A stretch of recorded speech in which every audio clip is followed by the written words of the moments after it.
Over 26. This is the Burger Podcast. This is the Brunch Club. Over 26. welcome back to The mics are closed. Now, when you watch it, you'll understand. What up, my name is Chaxy, the mastermind, your main guy, the Lord Chaxy, the beautiful Mariah is around, the amazing Mwass is around, What the up? whole gang is around, episode 245, we are... My Chick! Finally! It goes without saying, no cheese in the building! What do you do, man? Wagwan. Yaje. Mbona unakuwa umeboeka? Nakuanga tu hivyo. Wewe, kwanza unaona, I pulled out the Timberlands. Oh my God. Leo niliamka hivi, I was like, unajua nini? I want to feel like I'm from the Bronx. Ama Kayole. The Bronx?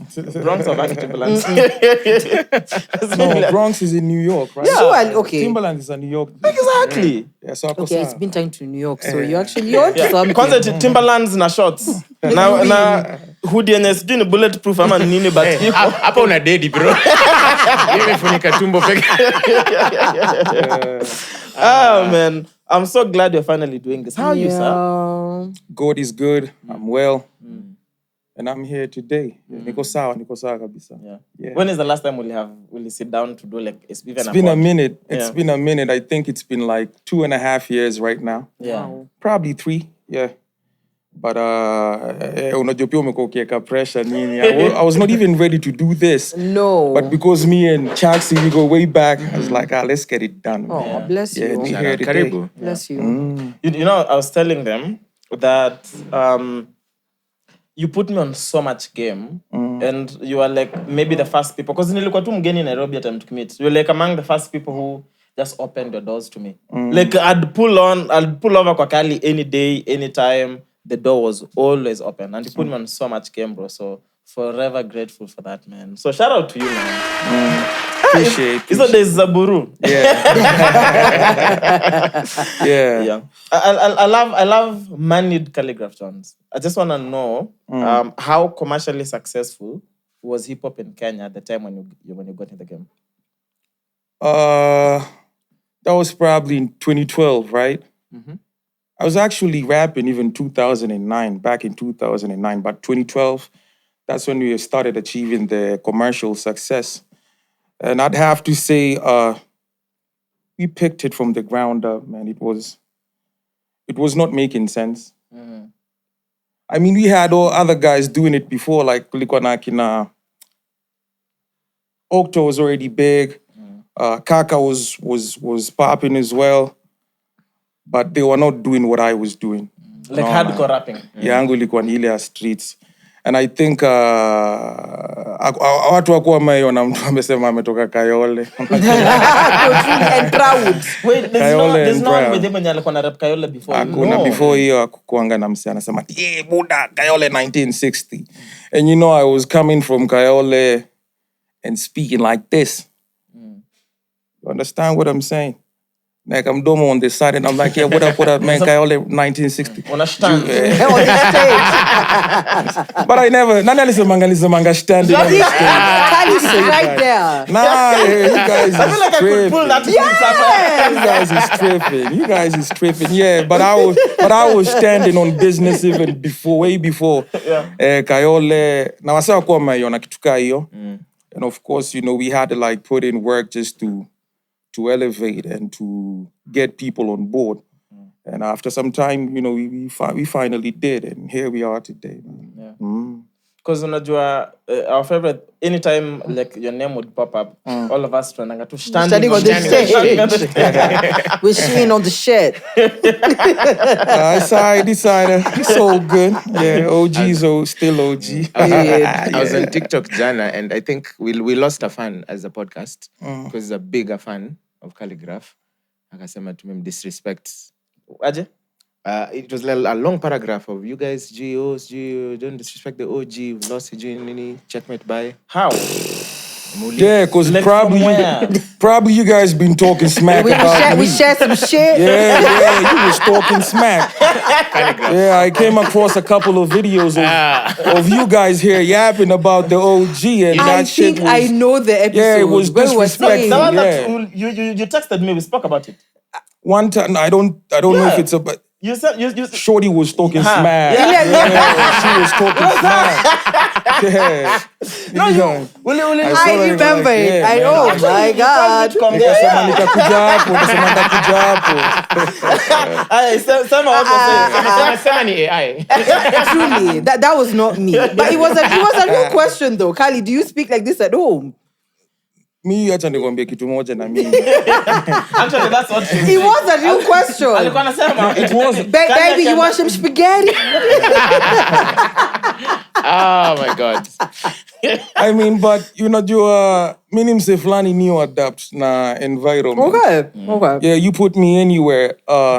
Environment ndo ita determine how the words are going to be pronounced. Tunaona. Yeah, ukinipeleka Kayole mnajua Kayoles unajua ni Shembeteng, unajua tukikuja kwa nyinyi ni mababi nyinyi, we can decide to go down that route. Yeah. Or bado tunaweza ekelea tu Shembeteng, bado unajua but OG bado tu ni OG.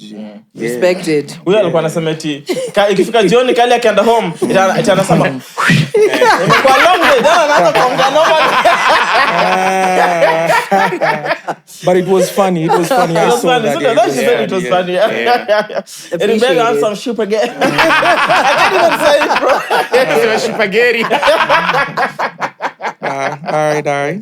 It's so good. Oh my. So when I was in the cab when I was coming, see, I just typed my name on Twitter because huko ndo kuna vita. Alafu calligraph. Kuona tu kama Oh, you typed his name on Twitter. Just to be safe. Mwass calligraph. And Just to be safe. it goes way back. No way. No. I didn't find. Okay, it's all love. Ni matiti tu noma. Alafu sa. Is there a funny one? The one that bombarded me Oh, was God. during COVID. I was very bored. Niliva mask hapa. On the side of the mouth. Niliva mask alafu nikaisukuma hivi. So, how did you know I was calligraph? That's good. Okay. Not bad. I want to back to the conversation on money. When you started making money, did that change you in any way? I'm still trying to make money even right now. Yeah. Najua, but I don't feel that there was a point that anything changed for me as far as personalities go. I'm still the same nigga I was in 2012. Ile kitu ina change ni venye sasa nyinyi mnaniona. Yeah, nyinyi mkiniona mnaniona na njia fulani, but if you come, we chop it up, have conversations, then you will see I'm still the same guy. Unaona, lakini sasa mkiniona kwa social media, ama ukiona labda venye msea na stand, tuko like, ukishakuwa na different perception about that individual. But ain't nothing changed. Everything is the same. Bado tunangangana venye kwa si venye kwa tunangangana. A lot has changed. A lot has changed, yeah. Na levels pia ukipanda, struggle pia inapanda ya hiyo level, unajua. Sasa ya tu struggle kukula lunch, lakini tuko na watu tunafaa kununulia lunch wakule, unaona. So pia it's a different hustle, but we get it done regardless. Yeah. Isn't that what people say, that when you start being successful, that most of the times it's even people around you that change? Hata saa zingine you as the person, because now they perceive you differently. Yeah. Was it different for your family, like even extended and immediate family, when the success started? I mean, it's normal. It is to be expected. But watu tu wakwende huko yani. Mimi kitu moja na mimi ninaambianga mimi tu ni mimi yani msinisumbue yani, unajua yani yani wewe kwendeni huko. Kwenda. Unajua. Watu ndo uche mtu there probably let me give you a scenario. There are guys that I went to school with, probably even in primary. These niggas call you like, Buddha ni aje? Sema ni nani? Yani umenisahau Buddha. You have not talked to this person for decades. Decades, bro. Hata sauti iko imebreak mkiongea. Jamaa uliza kwani umenisahau Buddha, unaona. So already huyo mtu ako na entitlement na ndani ya akili asha believe that the OG is not the same guy. So hiyo ilikuwa tu labda ni kujaribu kujiprove your point that umse amechange. And sasa you to roll with the punches. We say if that's what you want to assume, then shidako Buddha. As long as the most important people in my life ain't saying shit about me, that we good, man. Yeah. And I think at some point you get used to people talking shit about you. Because Do you really? You get used to it. Mi Kila mtu sidhani ana Do you threshold, yeah. really? watu wamentuk mi kari yangu najua imekuwa ikinini on matusi. Yeah, cause kawe ex unatukana sana. Na mi utukanwa. But For then, years. yeah, na inabamba. Because then why would you insult somebody who, I have something that they probably envy, unajua. Because I wouldn't talk smack about that nigga right there. I don't know who you are, bro, unajua. Lakini ningekuwa nakujua Anaitwa Mourinho. Mourinho kuja nikupatie t-shirt ya white mpya. Yo, Hey, you're see a white. T-shirt si ya white. T-shirt ya white. It's two off-white, sir. Yeah, Mourinho, off-white. the white t-shirt is I checked out. niongeleshe tukimaliza intro. Wait, but here's my question though. So for you, if it's an attack to your personality, you don't care. But what about your craft? Because many guys still always attack your personality and your craft at the same time. But these are things that can't be avoided, especially right now that we have mediums where people can air out their bullshit opinions every day. Unajua. So it is to be expected. For me, I know deep down, and they know deep down that when it comes to music or anything about the craft, my shit is non-debatable. Over the years, I've proved that. Unajua. Mimi nimefanya vitu watu wajaidu hii Kenya. Hata saizi as we speak, bro, like, it's because sometimes people shy away from speaking the truth, but facts is facts. So I wouldn't care about an individual say that, calligraph sijui na feeling rap zake sijui ziko hivi nini. Kama unajua hivyo, nani mwingine anaifanya vipoa ako a level or above the OG. Unaona? So Buda tena za zingine ukifika level lingine sasa mabishano na bishania nini? Unajua? Ati wewe kwenda huwezi nikuta nikibishana. Mimi na mimi sije kutana na mtu anaongea. Told you to your face. Hakuna. Background haujipatangi online. True. Huwezi pata ndio hiyo sasa. Tuko nasema the same thing. Hata sisi online supigwa vita. On the ground. It's different. Just love. Mpaka I'm like, kwani ya watu watokangi social media? I'm like, you don't exist in real life. Like, ukwangi tu supasa zingine. You'll be very surprised that hata saa zingine ni watu wa People you know. People you know, probably the guys you're in competition. I know you guys are not competing, but at the end of the day, the way this thing is going to be viewed, it's like a competition, which is the best podcast out here. So niggas out there who doing the same shit. Hao ndo wanatengeneza sudo buda na mapodcast zingine labda mnajua wanatukania na hapo yani. Unajua so saa zingine mimi najua ngata ni wasanii. True. Hao ndo wametengeneza wanaitwa Mugambi, unapata mtu ametengeneza Mugambi ama Mwaora anajifanya tia na hate, but hiyo ni msanii tu fulani. So who's a fan? Yeah, you already know. But mtu ako na 4 followers na kizungu mzuri uko like How? There's no way. ulishindwa tu kupata followers. Paragraph ametumia mpaka jina kama exponentially. Yeah, it's crazy. Yeah. Is it true that the name Ouko was given to because of the late Robert Ouko? Yeah. Because he was assassinated the day you were born. Yes, sir. That is in 12th of June, 1990. Yeah. And I was born, Made, I think Mzaenda decided now.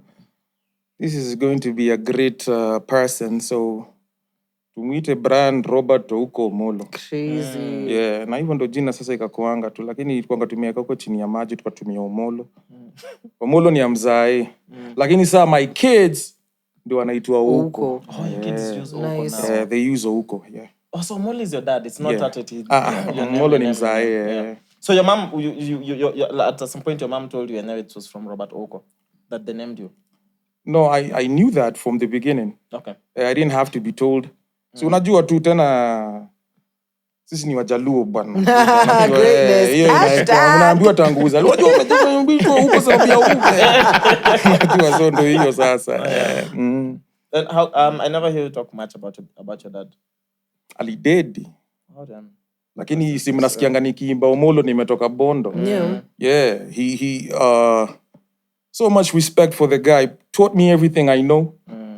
Na mara mingi I try to stay away from, those topics because sitakai kusema kitu inaweza labda media inaweza chukua in a disrespectful way. Dola to clip. Wataonyesha the whole everything utasema hata clip kapata tu Kenya. Exactly, yeah. So but then hiyo ni mtu respect yake tu inakuanga hapo. Na yeye ndio yeye ndo alifanya OG akakuja hapa. You guys should be happy that I'm here today. And you should thank him. Shout out to Omolo. Shout out to Omolo. Acha nipate Omolo zake.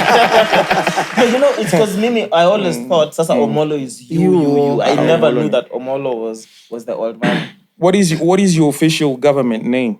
Chacha Moroga. What? So mimi Moroga is my dad.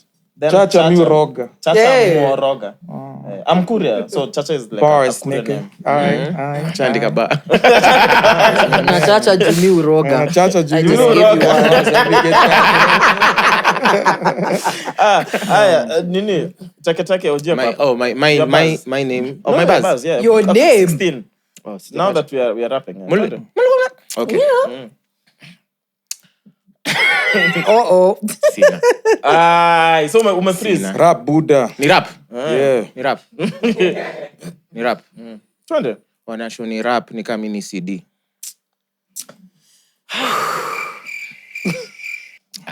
Usirudie tena. Like ever. Yeah. But so back to Ngoja nipe studio sesh date gani? Hey. Where is rap? Wewe stick kuongea. You're doing a good job with the podcast. Baki hapa. But then thank you. You are giving us a flower. So thank you so much, man. Asante sana bro. No, we appreciate it, manze. But kama kuna msanelo consistency pia definitely. So last year, I don't know what time it was, but nilikupigia tu sikuwa I not heard from you in a while, so I called you. Tukaongea for some time. Then ukaniambia, mimi unajua manze Chaxy wasewa nipigiange kunijulia hali. Mimi mzaki nipigia they want something. Oh wow. Ama it's business. They want to book you for a show nini, but ile ti What's get up, OG okay? uko aje uko sawa. When did that change? I mean, it's been like that for a minute. I've been on top of my game for a minute right now. So, of course, all these assumptions have been made for a long time that I'm always okay. And, but don't get it twisted, I'm always okay. Let it be known. Let it be known. Yeah, Unataka tu ulizwe.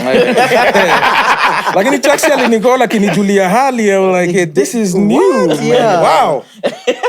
Huku watu wananiita interview. Ilikuwa poa sana, and I respected that. Yeah, because we don't get that often, unajua nowadays. Yeah, but that is to be expected again, because hizi levels umefika, watu wanaonanga wewe huwezi kuwa na shida yote ama huwezi taka kujulia. Watu wanaona tu wewe labda ni ile miti ya kuchunua pesa ama ya kufanywa watu favor ama putting other people on.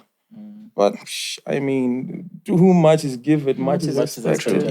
Yeah. Comes in the territory. There you go. Yeah. And at the time you were finishing your house, is it over now? Are you done? Jaiisha. Kuna msali niambia ukianza kujenga. Kuna msali niambia when you build a house from scratch, eti mjengo ishangi. No, ever. Apparently. Jaiisha bado nangangana, but I moved in, and I tried to be very transparent with the process as much as I could, because I wanted to show people that thing is possible. By the time I was moving in, ile ni wakati nyumba ilianza kutrend. Hey, yo, what is this? LCY yeah.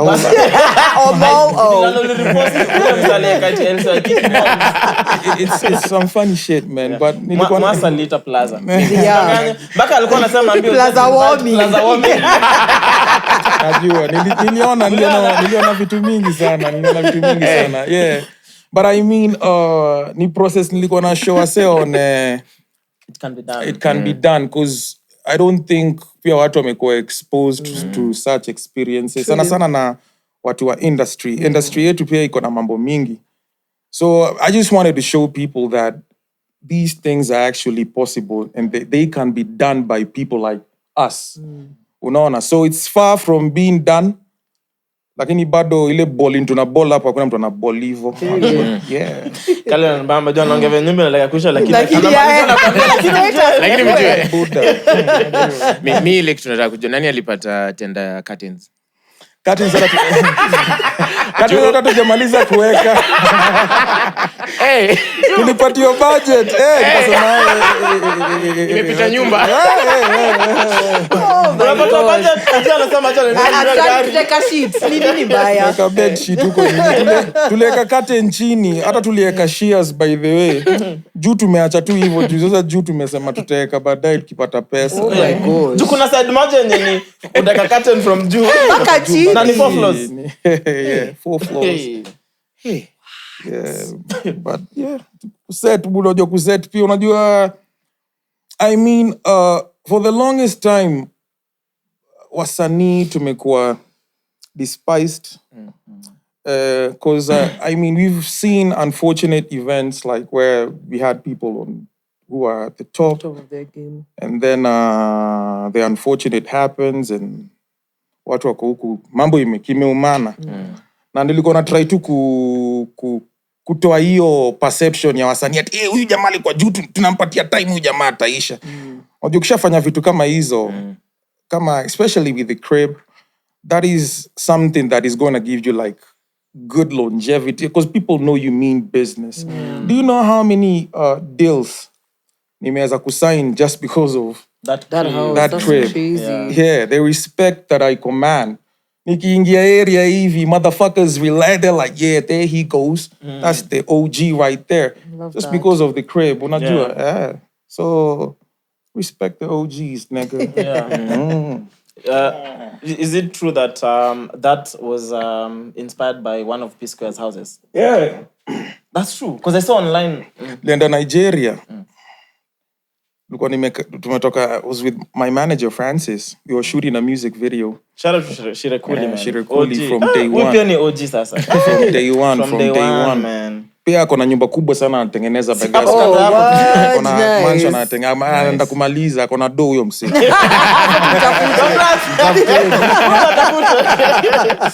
Yeah, but tulikuwa tumeenda kushoot a video one time in Nigeria, Lagos, and then we had the chance to visit Wood Boy.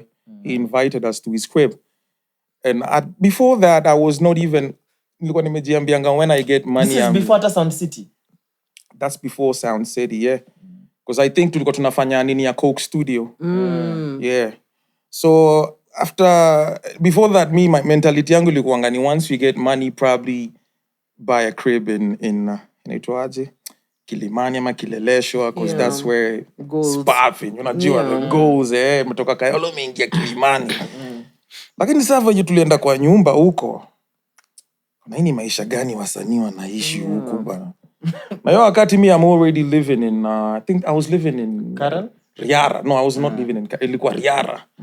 Riara unajua tu ni kama pia ni Makileleshwa. It's the epitome of you know we made it, nigga. Niko na hii maisha kina Rude Boy wanaishi, niko like this is my portion. Si ile mambo ya nini ya ploti. Because let me tell you something. Hizi nyumba ziko nini, those are apartments built by the Chinese. Na more or less is ni refurbished pipeline. Hizo nyumba tu za kama za pipe. Squeezing I'm telling you the truth. I've lived in all those places yani. Hakuna privacy, hakuna nini, unajua. Nikienda huko nikaona jamaa na ball and I came back and I told Francis, bro, we have to level up. We have to level up. That's I think in 2020 hapo hivyo. Just before COVID ishike vizuri. 2020 sasa kurudi ndio tukaanza kuventure into nika develop an interest in wanting to know more about property, lands and things of that sort. So tukaanza kuzunguka Nairobi tukitafuta kiwanja. Shamba kwanza. Shamba ni kabai mashamba kadhaa nini but then hazikuwa zinanibamba, unajua, hazikuwa zinani like at first ile mtu amekuja amekwambia ni aje, I want to take you to some people who have kiwanjas they sell. That place, they're going to have a golf course. They're going to have nini and all those, are just marketing schemes. Yeah. So ingia huko hakuna golf course, Buddha, nini, ni mbali. Until after I was ndo nikakuja nikapata maliniko, nikasema this is the right place for me to now established the OG inaitwaje plaza venye unaiita OG Plaza. The OG Plaza. but hiyo yote ilitoka from Root Boy yani niliona hiyo life nikaona tu hiyo the way he was comfortable as musicians or as people in the entertainment industry. Ile kitu tunatafutanga sana ni comfort mali unaweza fanya shughuli yako vizuri. So we saw that, came back and we replicated the same concept. Yeah. And we did what he did and we made it happen. I'm curious to know, like, what was the first conversation with your architects? Architect limambia nataka closet yenye inaka kama supermarket. Because I feel like the closet is the first picture or video we saw ever of the house. Closet ndio nilikuwa nataka ikaeka supermarket. Unataka kwa iron. So mlianza kujenga nyumba na closet kwanza. Closet. Alafu wengi wako wanani understand because because of the local standards of building, you'd have a room like this and you call this a closet and they'd be like, yeah, this is big. But I'm like, nah, nigga, hii bado. Nataka kitu inafika mpaka huko hivyo mahali nikitembea. This was my situation, yani. Because I had an office in Kilimani, right? Yeah. And when you came to my office, like you'd find a lot of shoes huko. Kwa gari. Kwa gari pia nimejaza kiatu. Kwa nyumba hakuna space. And I had a lot of clothes, yani mingi, yani like nilikuwa na nguo. Lakini sasa nilikuwa navanga nguo kama 5 hivi because zingine zote hauzioni because nyumba ni ndogo, vitu zimejifinyilia, unajua. So nikasema once nimepata nyumba yangu, hii ndio problem ya kwanza na eliminate. So tukikaa chini na architect nikamwambia closet lazima ikaeka supermarket. Hata na bado niliend up by the time najenga, niliend up kuiongeza because hata ile alikuwa ameweka ikuanga it was small, yeah. So the whole kuna one full floor ndo closet. Yeah. Damn. Ndio uone kiatu zote, ndio uone nguo zote, ndio pia uset buda. Na zimefit ama bado gari kuna nguo na studio kuna nguo. Naona ni kama hata ndaongeza ingine sana. Moyo ukuta inaingia guest bedroom. Unasukuma huko. Niko sure ni shida wasanii wengi hata haya Chaxy bana. Unajua hiyo story ya kuweka clad yani hakuna. Too much and there's no space. There's no space, yeah. Hata mimi I don't have space na nguo. I still buy shoes and clothes. Ziko hapo zimekuwa facts. Everywhere. Exactly. So hiyo ndio ilikuwa hiyo. Tuweza dhani uko na roommate juu closet za bedroom zote zimejaa. Yeah. Nyumba yangu yote iko na clothes and shoes everywhere. Yeah. And the kids are so grown now, bro. It's just crazy how time flies. Do they understand now fully what you do? But they are still youngins, unajua, but they know what I do. Yeah. They see me on TV. And we have clips of me performing that people upload on YouTube. Yeah. And they see that they know babao ni msanii and ni superstar per se. Yeah.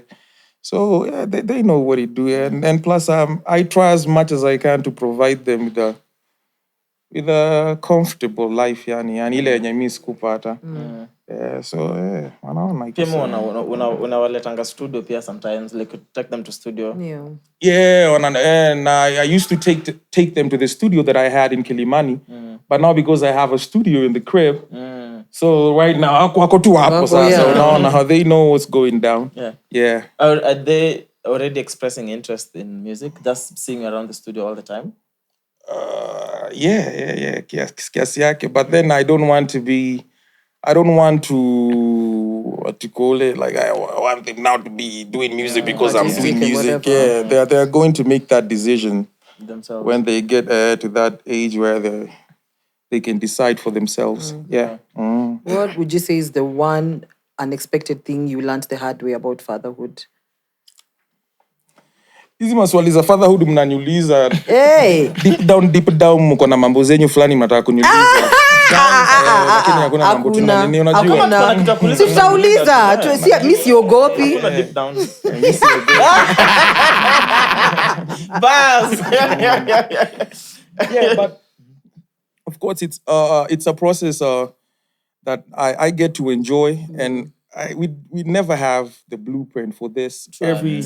Every day is a new experience. Unajua kuna vitu hata leo nimeona that sikuwa najua before. We had to sleep with the kids today. Like all of them walilala kwa kitanda because waliamka huko chini. Unajua I have a big house, right?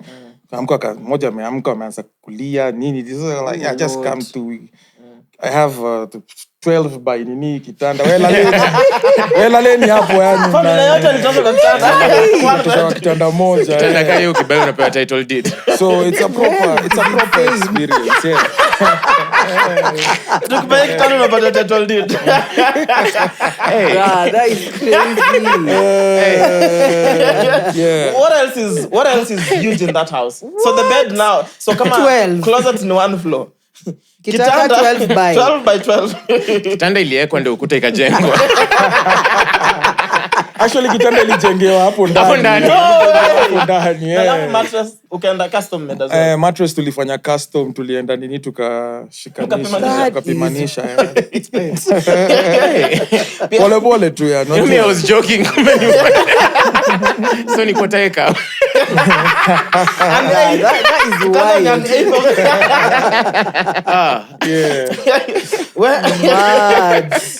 Mad. Then niliona pia kitu ulitengeneza custom made. Kiti ya kujaza hiyo living room. Kiti limousine. Hiyo kitu tunaitanga limousine. Honestly, that's the biggest L ever. That's the Let's get you to the studio, man. Mariah ukienda studio ni bebe. Let's get you to the studio real quick. And FaceTime. Only talent is allowed in the building.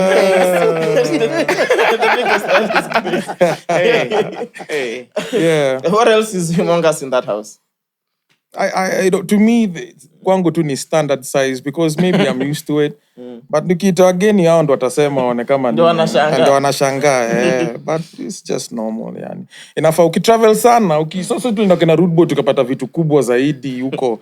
Yeah. Unaona, so si tukikuja tuifanya na hata si kubwa to that extent. So si tunaona tu this is normal. It's normal, yeah. Sasa kama uja travel sana ndo unaweza ona hizo vitu ni kubwa. I would advise people to get their passports and so that they can travel. Wache kuona nimetengeneza kitu inaitwa double volume, right? Hiyo ni ile high ceiling. High ceiling. Wakenya wajazoea concept ya high ceiling kwa nyumba. Wakiona wanaanza, na kwa nini hapo katikati kuna space na nafaka juu? Inaweza kuwa ndo chandalia hang. Zoeni vitu kama chandalia, unajua. So get your passports, travel, expose yourself to dunia ndo wache sasa kuna ushamba ingine watakushtuka. Me, I'm happy with Denis, so at least Ugandan artists can have something to look at. Damn. Wow. Mwass. You took it there? Oh, yeah. Lucky of Vita. Lakini wewe umko kitake on each country as they come. Yeah, I colonize countries nowadays. Yeah, when I'm in the mood. Oh Lord. So pia najua tu saizi kuna msa Uganda akikuchokoza. Wewe uende mmoja unaendea the whole country. Na yeye 7 included. It's crazy. Mimi si wa kuchokozwa. Hiyo tu yani people should know that I'm not the type to be messed with. Yeah. You don't mess with the OG, man. Yeah. Na ukiona umemess na mimi na hujapatiwa dawa yako uko chini. See what you're trying. Yeah, na kuna watu wanaongea nini. I see niggas, but lakini unaona tu aka nikamwere. Unajua wewe mwere wala unataka kumpatia clout. Weka uko chini. Lakini ukiona nimekuja yani nimewatandaza nikaweka mahali pao, hiyo sasa nimeona ni msee pia amefika level fulani. Yeah. Si yangu level fulani. Unaweza msikia, unaweza mcheki. Yeah. So I'll come back to the music, but nakumbuka I just remembered something when having the discussion about the kids and everything. Kumbuka kuna date tuliongea kwa simu tu but I think last year. Kunambia it's crucial for you as much as you're self-employed, you have a student in the house. For you not, you see watoto wanaamka unakanga tu home the whole day. So it's crucial for you every day to see for the kids to see you live, come back. Sasa tunakanga tu umerecline, unaingia studio, unarudi. Unaona mpaka sasa na kuinclude kwa kalongo.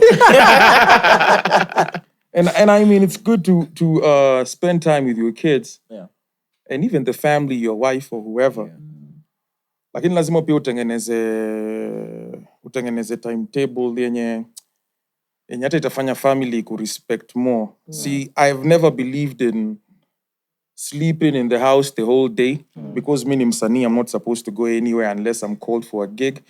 And that's why me and Francis established Blue Ink. Mi ndo likuwa msanii wa kwanza Kenya kufungua ofisi, and that was in Buruburu where I used to Where I come. used to Unaona? come. Nilifungua ofisi ndio tutoke kwa nyumba. Juu ukilala kwa nyumba you become lazy. Unaona? Ukikuwa na ofisi mali uko na manager wako, and I even hired people that I still work with today. Yeah. Unaona? Uko na ofisi mnaenda, you formulate plans, like you come up with like legit ideas that would see you people, you know, elevate to higher levels. Unaona? Those things can only be done in the office. Kwa nyumba iwezekani, sababu kwa nyumba mambo ya nyumba ni mingi, ni mambo ya nyumba. So tukatengeneza hiyo system, nilitengeneza hiyo system ya kwenda ofisi, and you can ask people who know me on a personal level. They'll tell you, Mimi, I treat music kama job. Unaona, hii ni career.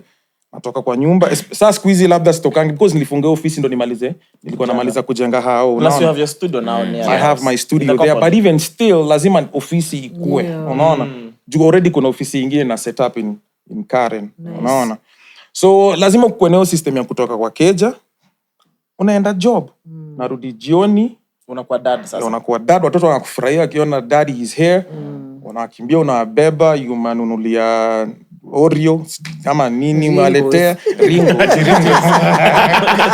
Yeah, umaletea alafu hiyo kitu inakuwa wanaonyesha pia nini hiyo profession yako ni respectable. That's how it's supposed to be. Many cases, and this is something I've witnessed firsthand. I've seen guys, potential is here, but because they don't structure. They don't have like a legit structure. Inakuja ina affect mpaka talent. Na iki affect talent, ina affect maziwa. Iki affect talent, ina affect brand. Brand haivuruti maziwa. I know guys who have bigger songs than me, like the biggest songs, they've more successful than me or Nini. But we can sit with those guys because they unajua.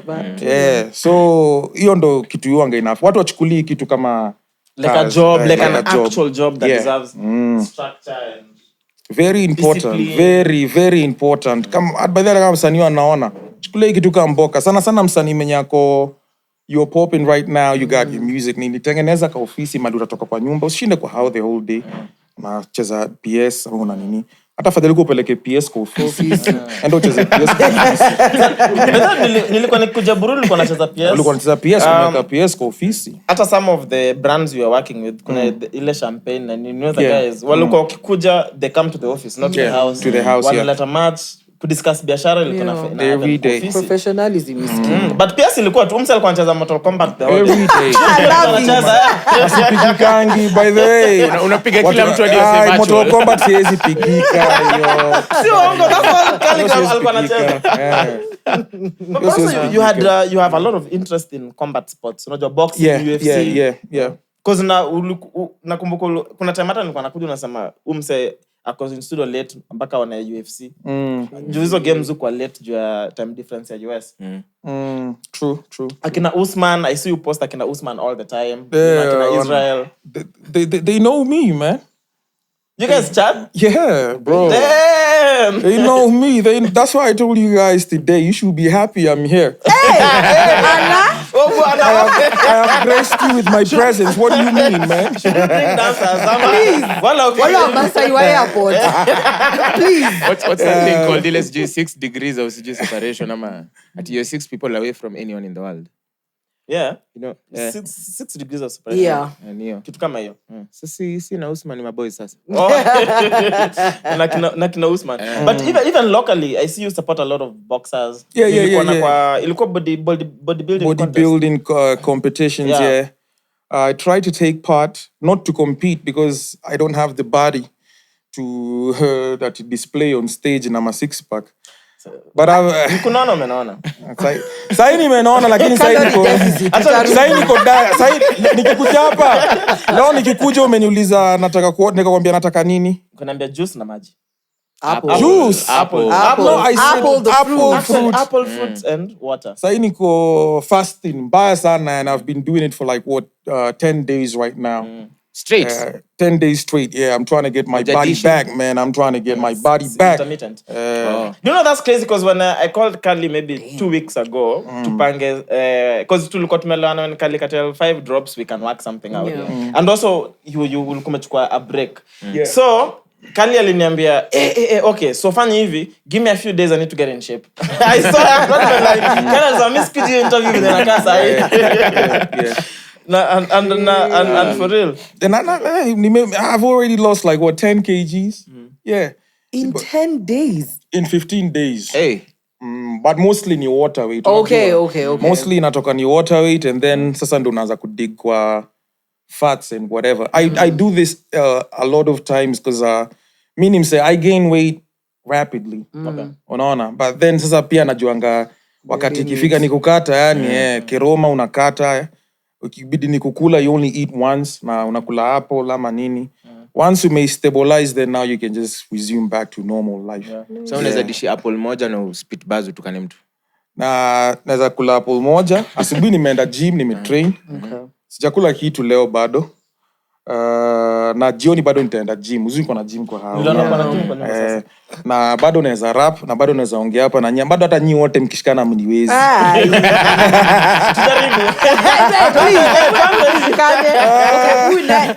Wenye mmevaa kama ma OG. Lakini G small letter. Come on. Yeah. I want to take you back to I think also there's one moment initially I see you in a very different light. So when the first time I met you, tulikuwa Galileo, nilikuwa nafanya industry night your time. And then I used to do radio in school. So I came to Khali to ask for an interview ya shule. Khali akanambia, so umesema uko KU radio? Akanambia, so I'll do your pact. Get me a gig in KU. Because also ulikuwa nambia you are very keen on getting a music live to that university audience at the time. Yeah. Akanambia get me a gig in KU, I'll come do your show. Yeah. That's crazy. I swear. And we exchanged numbers. Nikaenda nikafanya mambo yangu, got him a gig and he pulled up. Akakuja tukafanya. By then nilikujanga interview. Yego. Actually tulifanya Yego to the day Yego will drop that Friday. I remember that. Na nakumbuka when you guys came, there was so much traffic in Kawasukari. Ukapanda Nduthi. Ukacha Shirekuli na gari. Ukapanda Nduthi ndo asichelewe. Even today he was there 10 minutes, 15 minutes before the recording. Yeah. I try to be very punctual with timings because me spendi pia kudisappoint watu. I get that. Yeah. So from then, I think tulikuwa tu Homeboyz, and I have so much respect because of that principle. That's beautiful. I think one of the moments that I remember vividly as well. I remember when you came for the gig, tulikuwa na Kristoff. At the time, Kristoff had like the biggest songs in the country. Yeah. Undying, Nini. And we had a very lengthy conversation about Kristoff switching from rapping to now doing style lingine ya muziki.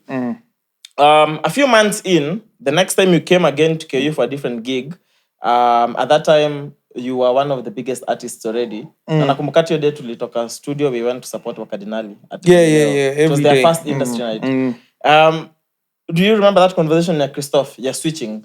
Because I feel like you've spoken on it before, in terms of you wish he kept rapping. Yeah. I've talked about that. But kwa hiyo wakati, of course, at this point we're looking at it from the this is the bigger picture. Sasa I don't only the bigger picture. Yeah. But your time, me and Kristoff we used to like rap together. Actually, people thought we were a duo. No. Yeah. And when he ventured out and started doing his shit, akaanza kufanya dandia. He became one of the biggest acts in this country. So your time, I think he had every reason to continue doing what he was doing because it was working for him. Mimi, on the other hand, what's funny is that wakati tulikuwa tuna rap na Kristoff, and when he became bigger, mi ndo nikaanza kuonekana ni kama niko lazy, like yani unafaa uchanuke, buda inakuacha hii kitu, But like I said, Mimi, I've always been true to myself, true to the art.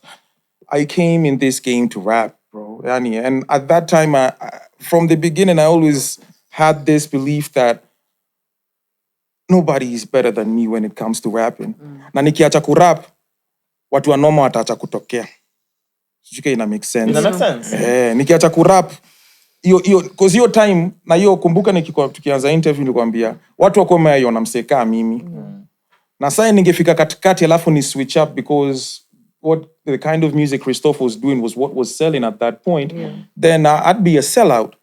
Na nilikuwa nimeachana na hii kitu nimeshikilia hii hip hop niwanga nimerepresent. Nikasema nigga, I'm just gonna keep doing what I'm doing. And I remember me and Kristoff, we used to have conversations and he'd tell me he was talking to other guys wale wanamambia they avoid rolling with Calligraph because he keeps on mentioning Kayole and that shit is not good for your brand. Unaona, So like Abbas mentioned K-South forever. How did that affect his brand? Weird. Unaona, but then I don't like unajua K-South si Kayole. Kayole, K-South si Kayole. Unajua. So to them Kayole is like it makes a brand look waters down your brand. Exactly, in a dilute brand. Nah, you don't want to affiliate yourself with those people. They say that anytime I mention Kayole, it's like I'm taking 2 steps forward, alafu tena narudi backwards. So now I'm like, fuck you talking about, man? Kayole, sasa me, this is all I know, man. Yo wakati mi hata nikwambia kwa nini kwa naimba Kayole sana. Sikuanga najua town. Mi hata town sikuanga. I think town sikuwa nimeenda zaidi ya mara 5 tangu nizaliwe. So nimezaliwa Nairobi nashiko Kayole. So mi naimba Kayole because you ndio najua. So mi sikuwa yaacha yani. Then I could understand where he was coming from. And I'm just trying to picture Chaxy ile siku land Nairobi already ameenda mara mingi kukuliko. Yes, siku pekee ameingia tao mara 6.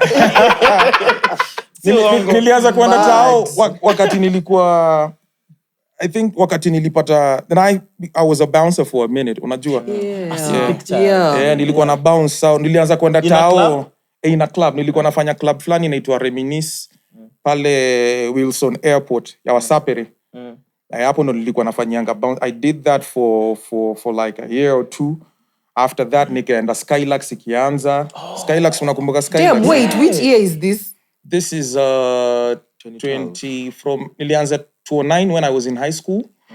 Na nikaacha around 2012. Wait, this is time frame ya Skylux? Yeah. So there's a possibility, Calligraph, maybe you snuck me in Skylux. Wait, so you were in high school, then Johnny went a bouncer at Skylux.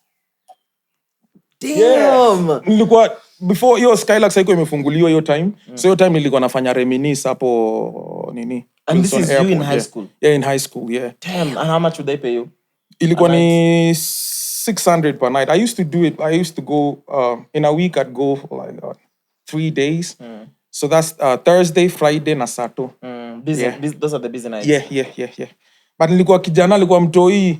Alafu unajua I was training in Kayole huko. Kayole unajua huko normally pia mabodi wako. So ilikuwa tu msana kuplaga na kwambia hey there's this. So nikaingia hiyo ndo venye nikaingia. Hata nikirap nikifanya by the time I was doing We Be Happening with the original now with Kristoff. With Kristoff, I was still bouncing. Yeah. Kristoff hata tukutana naye hiyo time nilikuwa nimerudi sana, nilikuwa naishi Dandora. Lakini sasa ulikuwa umehit sana nikaona hii kuna umeshika. So pia kuonekana kwa nini kuna tu venye it's not proper. 1800 is good money in high school. Hey bro, but it's good money when you don't have to work for it. But now as a kid and you have to work for it. Balancing at the same time. Hey, and still being school. Ulimaliza shule? Mambo yangu ya shule inakuwa very complicated. Naweza sema eventually I did. Eventually I did. Eventually nilimaliza chuo, because I dropped out of school for like 3 years. Yani in high school I never went to high school until misho ndo nikarudi sema tu nini. But eventually I did. Nice. Chaxy days hope. I finished high school. Please. It's just university. But Hey, sasa- there's hope. Aye. That's the bottom line. Sasa hizi- There is Ulifanya hope. orientation si kwenda shule. Sasa hizi a whole day nienda nafundishwa na lecturer ama ni hustle. bro. Whole days, Come on. would you connect to evening Vitu classes? zimechange. Evening classes sasa Evening sitafanya classes pod. mimi naonanga watu wako wamejituma. Yaani mimi niamkia asubuhi niende job mpaka 5, alafu 6 mpaka 10 Yeah. bado niko daro. Yeah, you do what you have to do. Honestly. Yeah, you do what you have to do. That's what I story high school. I'm just surprised because I thought maybe we'll bounce after high school. Your time and I'm so kwanga hang too. But now that it happened in high school, that is crazy determination, bro. Lakini mandazi ulibai mingi basi. Shule tulikuwa mandazi hazikukuwa. Ile shule nilienda buda. Huko kulikuwa ni ya magangster bro. Bado Wait, Kayole too. Nilisomea Kayole mimi all through from primary all the way to secondary until I finished my education. Hapo ndo education iliishia. I'm curious though. So as you were bouncing and going to school at the same time, was this because you needed to do, or was this because like, okay, I can do it because I want to do it, because it was a need? Because school for you to mostly do it? was on and off. Financial difficulties, understanding that I did not come from a well-off background. Makes sense. Family, they were unable to see me through school. Yeah. As much as I wanted to, don't get it twisted. I was a bright student. Nice. Where you might get it twisted, but don't. Even from primary, ask around, they'll tell you. So, but me tata could decide kurudi chuo, it was a personal decision because I was out of school for a long time. Yeah. Nigga was like, yeah, fuck it, I need to get this certificate. Yeah. Nikarudi yani nifanye yani. Lakini sasa hata before already nilikuwa kwa system ya bouncing. Unaona? So hata before because it was on and off. Gym, sasa from the guys in Kayole. Gym in Kayole. Kuna jamaa anaitwa Mwass mpaka leo yuko. Big shout out to Mwass manze, gym yake Well, Rolling yeah, Fitness. Si wewe Mwass, Hey, shut up. relax, Si relax. wewe. Mimi sikai kuona gym. Kwanza nakuja hiyo siri ya 15 kilos in 10 days. Ama unasema Fasting. hey, Umsa alikuwa 92 kgs in form 1. Wewe achana tunaye. Yeah, let it go. hiyo skill ilikuwa na shida. Kuna skill ilikuwa na shida. So this time are you rapping or not yet rapping? Yeah, I was rapping, bro. Because the first mixtape that I released, that's in 2009. And I was up on the Luana complete high school. Still put out the first mixtape. Kulikuwa na WAPI, British Council. Yeah, that's where we used to rap. So rapping ilikuwa inafanyika, but no, haikuanga inakanika iko na future sustainable. Yeah, so I was a bouncer and a part-time rapper.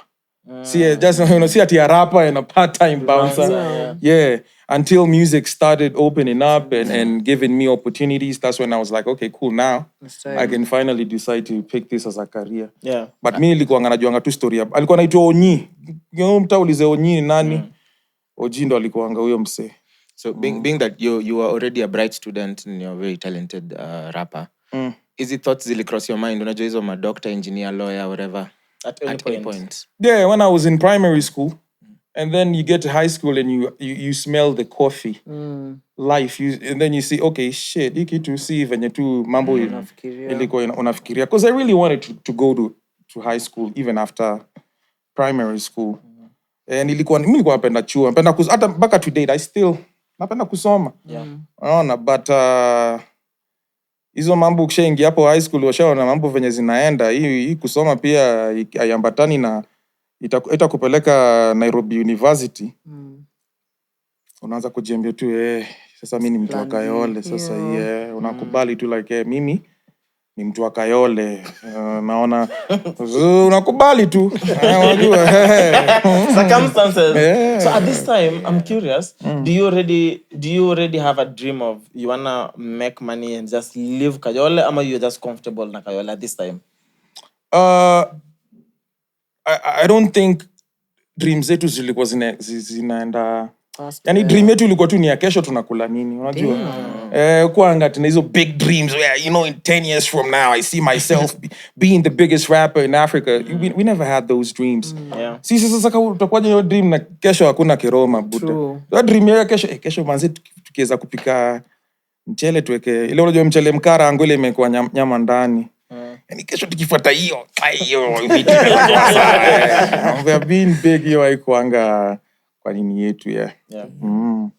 you mentioned Blink earlier. Was there at that time, your time ya Buru, was there, because I thought you were going to sign Wakadinali to Blink. Was there ever a conversation? Yeah. We had those conversations. Because Wakadinali niliona wakiwa watoi. I think could be 2011, 2012 hapo hivyo. I was performing I was called to perform in a show called Tawala. And these kids came up to me like, yeah, we rappers, we love your shit. Nini, so kulikuwa na jamaa anaitwa Ska.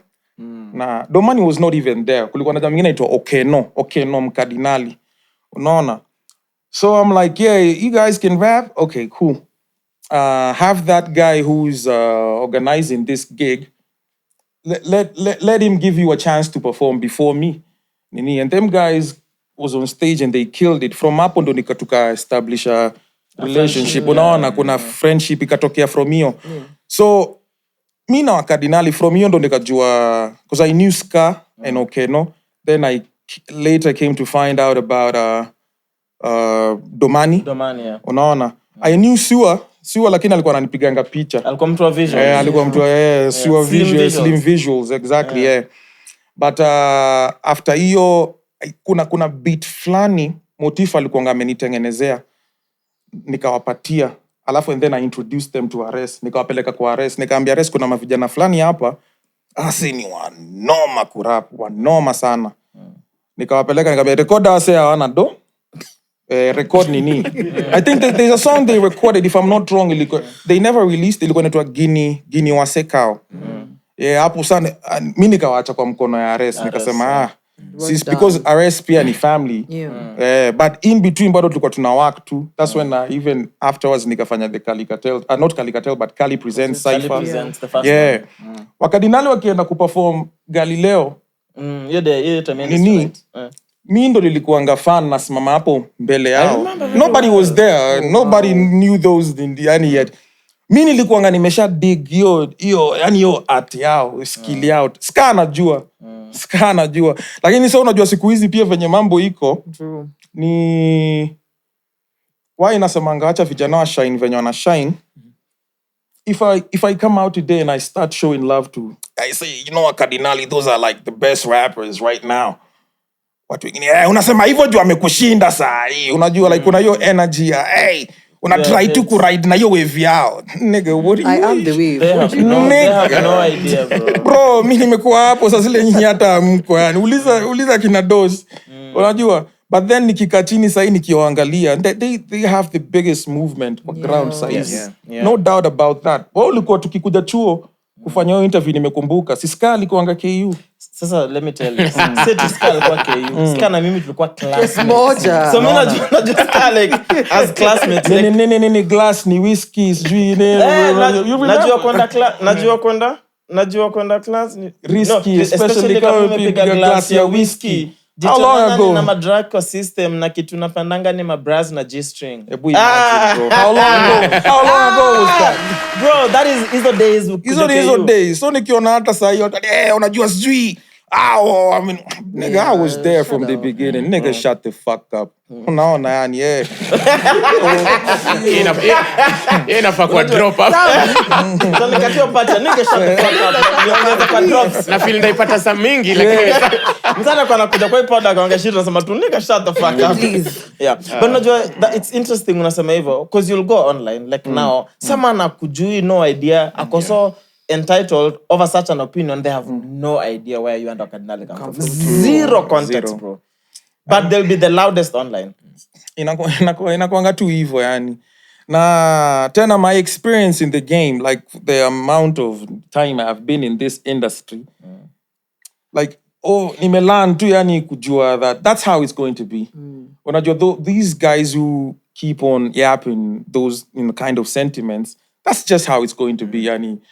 So pia you can't blame them. That's how the game is, unaona. But just for your own information, nigga, I was there from the beginning. So don't come to me with that bullshit that hao ndo wanakuja sijui kukutoa kwa sport. Bro, mimi OG niko na sport yangu that mi kwanza the thing with me is that mi nataka kuona rappers wakishine. Na hakuna kila mtu anajua hiyo. hata leo kukatokea rapa mwingine akwe bigger than KHALIGRAPH JONES ametengeneza nyumba nyingine kubwa hata kunishinda, anaendesha mamuti noma, hata nafurahi zaidi na kwa like yeah, hip hop ndio inasonga maliko. So hizo vitu hazijaini intimidate. I don't feel some type of way about it. It is what it is. Yeah. I'm curious because I've always wanted to know the respect the OG thing that you took and ran with. Ilikuja at what point in your career? Was it ile siku ya interview ya Antonio Sol? After that moment? Nah, at that time Antonio Sol kwanza ni Stay in your lane. That was funny. Antonio Yeah, that interview, legendary. I feel like umemsense. Who made you the OG? Yeah, man, they niggas was yapping shit. But every once in a while, you know, you have to put niggas in their respective levels and places. So we had to do what we had to do because he was talking smack on live television. True. And but that was a legend. That was funny. That was a legendary moment. Big shout out to Antonio Sol, but he was called kwa matako sana. But say we cool, man. Big shout out to Antonio Sol. Your time, did you feel like it came from the heart? Ama ilikonga tu, you know, media biz? Nah, me, I always say what I feel. Tanyi mkiniboko, mi sijui kwanza. Ati, uda unajua, guys, nini ya, what you see is what you get. Unaona, this is just me. And I think hiyo ni kitu ingine pia, yuanga ime add to the KHALIGRAPH JONES personality. I just say what I feel. I try to be respectful, but if you cross the line, then nigga, unaekwa tu hapo unatandazwa. But what you see is what you get. Yeah. And it's just you, basically. Mimi too, yeah. Now that we're talking about Antonio Sol, let's talk about some OG moments. Okay. Let's go back in history. 6 years ago, your coffin entrance. Hey. The Illuminati chat went wild. Let's talk about that moment when ulinge stage na your entrance ya coffin. Your idea, and I've always wanted to do that. Like your time, because I'm a big fan of if you watch wrestling, Najua, The Undertaker. Yeah. Yes. So your idea, the concept, I've always had it in my mind. And I wanted to actualize it, but of course, because Kenya, it's a very superstitious nation. Yeah. So, uko like, hii kitu ni kama hatutawaifanya. But then nilitest waters nayo wakati nilifanya RIP competition. RIP competition, yeah. Nikaenda nikanunua coffin, nikapeleka kwa... That was going to be my next question. Do you hire? Do you buy? Kuna mtu amezikosea kwa second hand coffin? Coffin ukienda kuchukua, this is what usually happens. You're going to have to buy it. And then when you're done with it, utaenda kumuuzia na half price. Unaona, utamrudishia lakini ataibai na half price. Yeah. So you basically buy it. Yeah, you buy it. Yeah, ni yako unaibuy. Unaenda unaitumia. Unafit sinaangalia ile inanitosha. Oh my God. Nah, that's extreme. Tell me, I'm a big fan of horror movies. Yani hizo vitu ziwanga zinanibamba. And even from the past videos that I used to do, nikitoa nyimbo inaitwa najua ni mazishi. Nilikuwa kwa graveyard nafanya hizo nini. When I was shooting that video, naambia, "Kai, utakufa." Uta nini? Yeah, unaita kifo. Yo ati unaita kifo, niko like watu wote wanakufa, sidhani wote walikuwa washaingia ndani. Ukikufa, if you die, you die. Graveyard umekata cost transport. Kwani unapata tu hapo mpaka ukisikia. So tukaileta kwa nakumbuka tukika chini na kina John from Homeboyz and we was chopping it up with them. We told them I want to use a casket on stage. First they look at me like, nigga, you tripping or what? And I'm like, yeah, Vana, I want to do this. Najua itakuwa ni, it's not gonna be a popular ati a good opinion ati kila mtu atakuwa like, yeah, ni norma. But I know the aftermath of it. Like, what is going to be said after ndio kitu itamata, because we was trying to take over the whole game, like in terms of what blogs, news and everything. Na kulikuwa na there were guys who were performing as well. I think your time kulikuwa na Ty Dolla $ign. It was for Jameson. Ty Dolla $ign. We had, I think Nasty C was there, if I'm not wrong. Kulikuwa na nani mingine? Piso the King was performing too, right? Yeah. And I was like, yeah, I have to show these guys. And I brought a fucking casket on stage, nigga. Kwanza niliingizwa ndani hivi. Kwanza tulileta the day before. Oh Lord. So unajua tunafanya rehearsal, sound check. Watu hawaguzi wanapita huko kando. Even me if I found a coffin here, you think I'd be like, nani huyu? So siku ya kunini akina Francis hata ndo walinibeba hapo ndani. Nikaingia ndani. Tukafanya and then we made a movie, bro. We made a movie, bro. To date, lakini pia iliniweka kwa position mbaya. You know why? Nini corporate? Not corporate, bro. Corporate. You're an entertainer. It's hard. But sasa ni sababu sasa watu next wanataka kuona what's the next dance? Anaingiaje? Sasa anakuja the next show expect another extra. Sasa nini inaweza kushinda kuingia na coffin buda unless ni kwa Chris Brown yangu. Sasa kwanza hiyo siku hata sitakangi mambo nikiingia stage na napanda tu niko like guy kama ni mambo za nini nilishafanya. We've been there, done it. Yeah. Then kulikuwa na 2015 ile beef yenye Juliani alijaribu kuanzisha. Ile he posted a picture of you, Octo and Kaka. Na hapo caption, the only one with more bars than the three combined is me. Then a few hours drop King Khali. Ka respond na ba. Octo will respond on Twitter, I remember very well. Kaka pia will respond. Kevo Kefos akadrop Killer King, which was mainly targeted to you. Of course, kila rapper alikuwa na need this. Ilikuwa tu ni ati an umbrella where we like it's an industry thing where every rapper was going against each other, but everybody was coming at Khaligraph because it's been like that.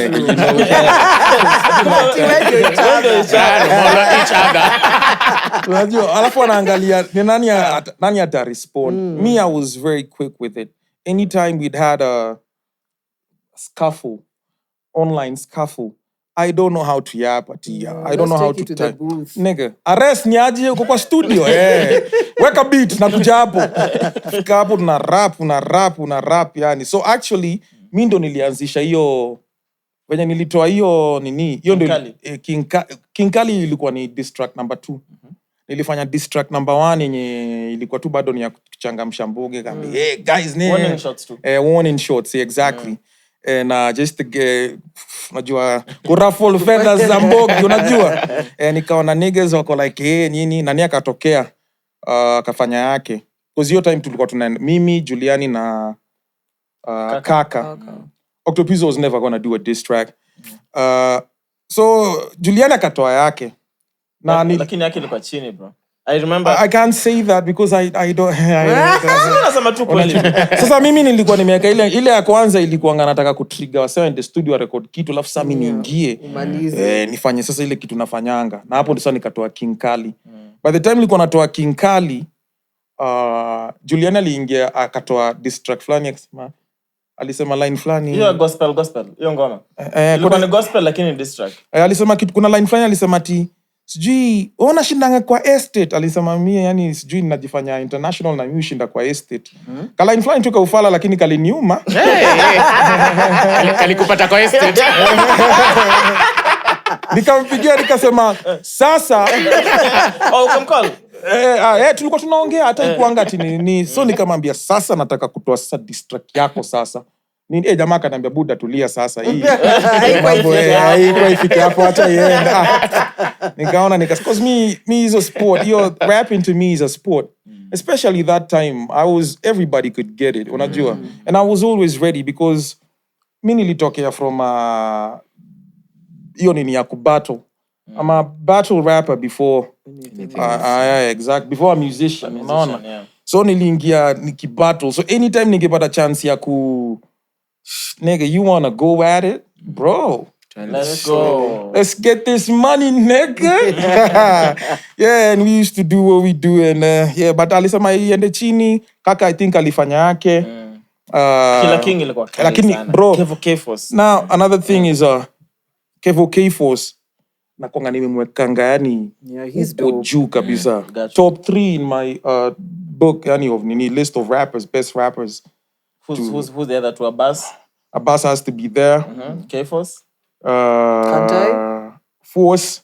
Kantai. I think Kantai was really good. Kantai is in my. What do you mean? In top 3.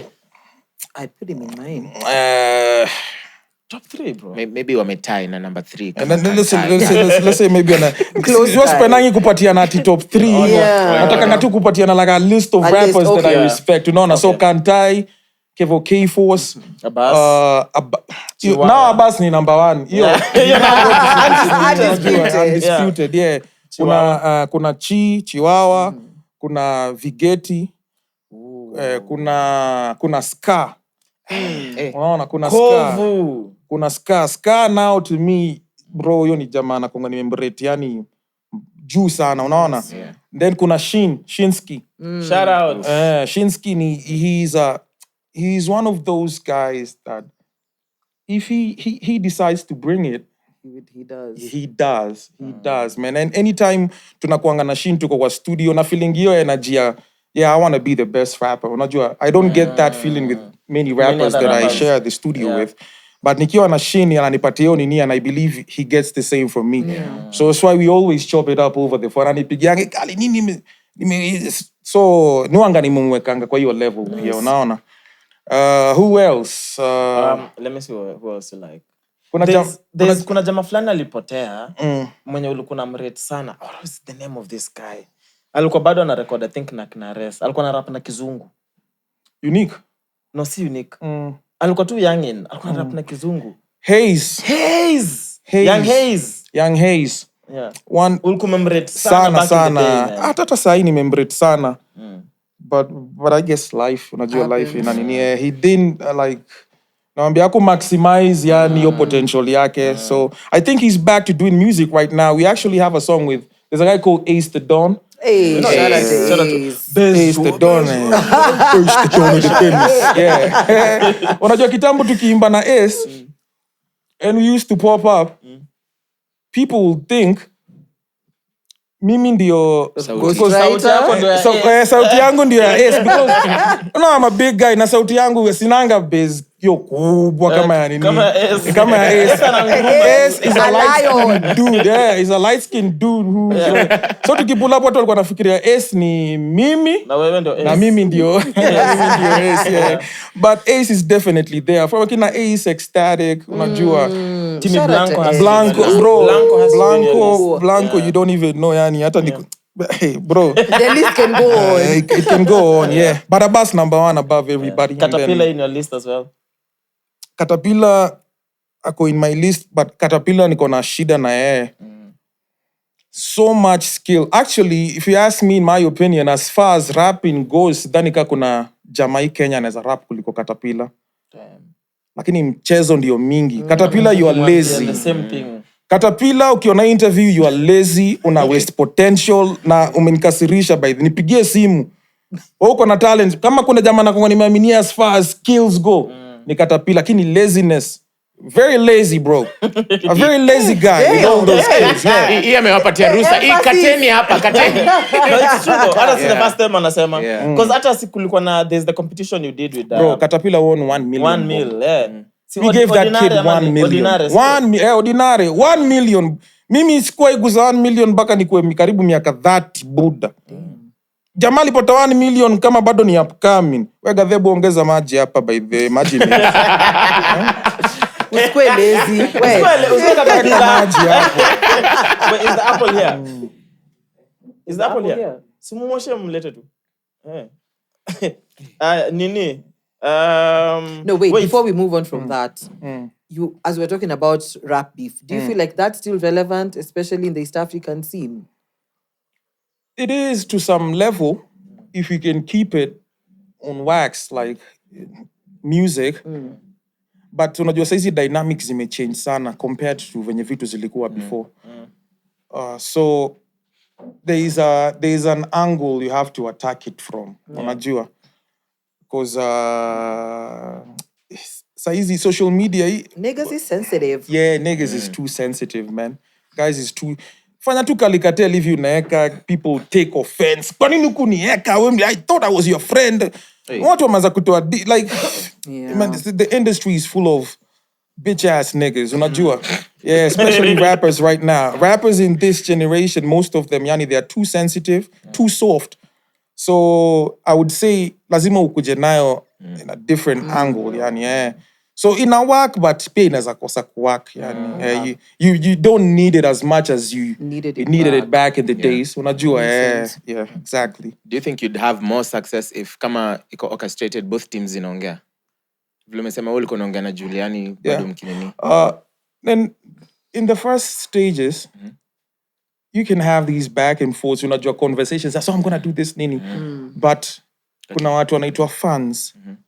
The minute I do a diss track today, release it out there, bro, fans wanaweza twist narrative. Mpaka tu mi na wewe tuko cool. But fans wata twist your narrative mpaka sasa wewe uanze kuona na huyu jamaa. Jamaa unaanza kasirika ya ukweli, unajua.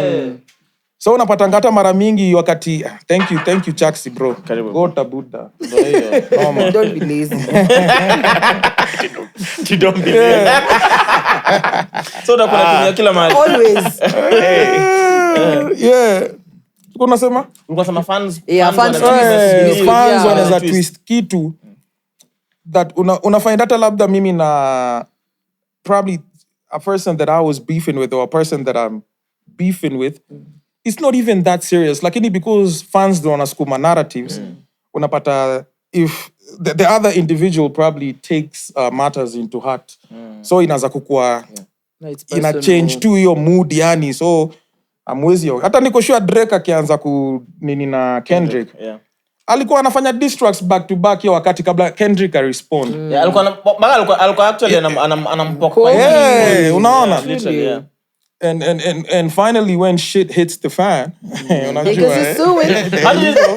What's your opinion on that Drake Kendrick? Opinion in terms of what? Yeah, who won?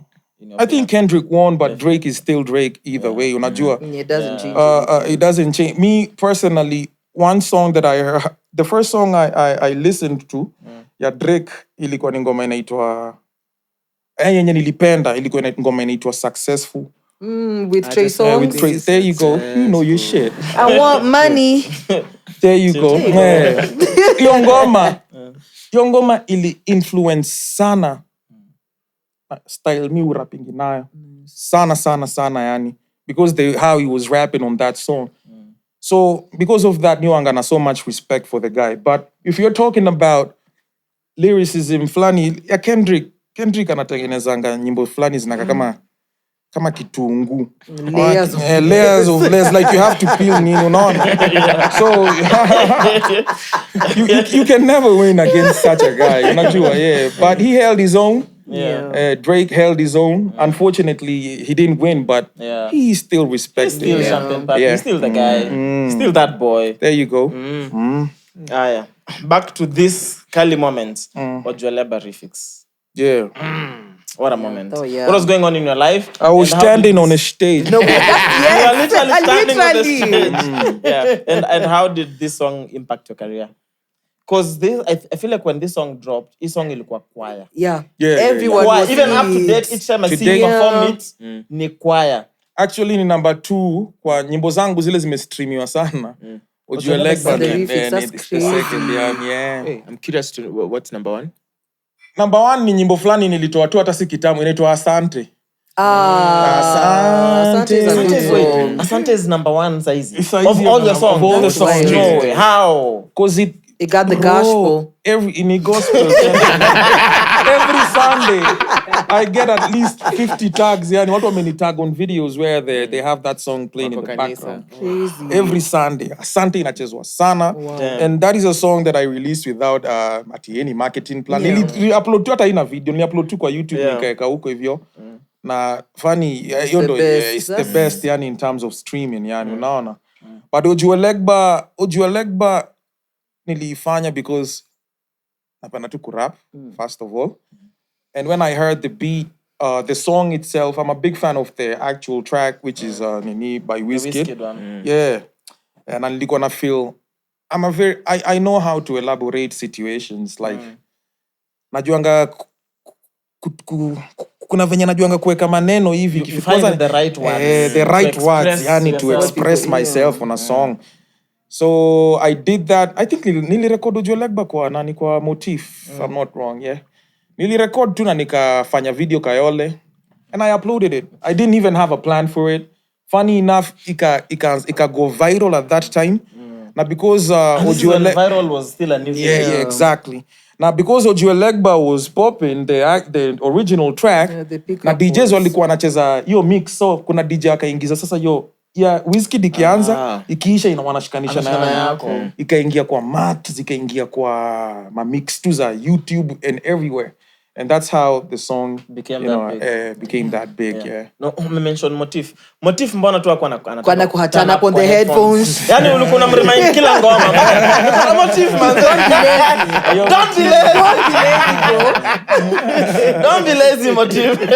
Yeah, Motif, big shout out to Motif. Yeah, shout out. We don't work as much nowadays, but we still family, man. Hata tunaongeanga na yeye like every now and then, yeah. But Motif opened his doors, yani studio doors, to KHALIGRAPH Jones. Nice. First song I did with Motif was Everywhere We Go They Like Me, Aje Mr. M-PESA. I had a song called M-PESA, yeah. Ilikuwa ni trap, yeah. Trap. So Motif, we made that together. After that, pia hapo ilikuwa foundation ya friendship yetu, and we made lots of songs afterwards. Yani unaona. And as much as we don't work as much right now, the respect is still there because nikitaka beat saizi niambie Motif nataka beat yako, nataka leo jioni. You love it by There you go. Yeah. So those never end. Then the other moment, I remember this very well. Nilikuwatch the trend. Toa tint moment. Unakumbuka? Nenda the trend ukafanya interview na Larry. After your interview, sasa hiyo ndio sasa Twitter imeanza kushika Kenya. Kiotiz wanawaka hivi. Then the 2 days later, ngoma imedrop. Ata sikufanya. Actually, the first interview that I did on the trend, the one that I did with Larry was not the one that the Toatin saga. Okay. The Toatin saga, I think we had Amina already? Not Amina. Kuna dem anavanga nini nimesahau jina yake. Anita Nderu? Not Anita Nderu. Shiko Morioki. Yeah, Shiko, yeah. Tulifanya na Shiko nikaingia huko. Actually, that's the biggest break. Yo saga yo Toatin. Yondo ilikuwa the biggest break in my career. No way. I swear to God. Wait, this was even bigger than Yego. Ile moment it was bigger than everything. It was bigger than everything. It was tulienda interview, of course, unajua tu mambo. No, wait, was it actually was it foundation ama for real ulikometwa? Makeup. Sasa huyu kijana ana bleach huyu venye kasa hizi. Lakini si ileta mazio. And looking back, I mean, you don't regret it, unajua, because yo ngoma, even besides, everything else, yo ngoma, and your situation ili ni build as a human being. Hiyo ndo wakati nilielewa could develop a tough skin for hate and criticism. And I actually understood how to monetize situations. Unaona? Because Toatin imetoka and I'm trending. That shit is just everywhere. For how many days? Bro, many weeks. For very many days. Yeah. Kuna click your search button ya Twitter iko hapo Toatin number 1 trending topics. Ili trend. And now, funny enough, because your time nilikuwa nimetakanga sana kukua kwa Coke Studio. Sikuwa nimewahi kwa Coke Studio. So Toatin imetoka, OG amebleach kidogo. I'm getting calls from Coke Studio. Yeah, we want you to be on Coke Studio. On the Blaze sasa?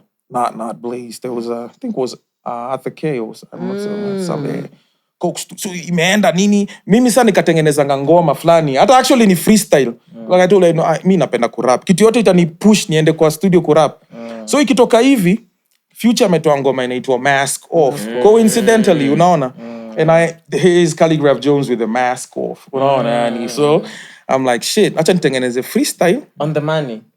Bro. I did that shit, recorded it, story kwa mitandao ati nakaka difao No, ati but really nimetupa you did. mbao yusuda didangia tao they calling me the adi bleacher juu ya filter mi weka kwa picha but as long as he busy na jipa mi sijali na stories za sifa nimebleach hadi ngoma natoa nimebleach hadi kladi navaa nimebleach hadi gari naendesha nimebleach hadi mbogi ya mtaa only thing sija bleach ni mikono juu itazidi kwa choresha giza mi ndo buli hupiga mamono ama rapa amekuwa na madiva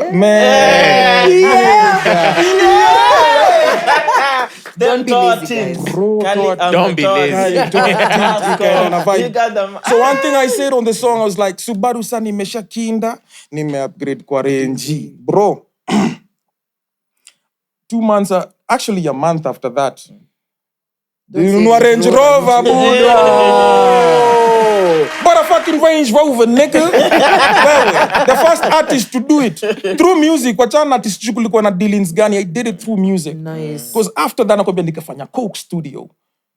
Nani came... Which you did twice. Sasa, sindio? Yo ndio ilikuwa mara ya kwanza. That was the first one.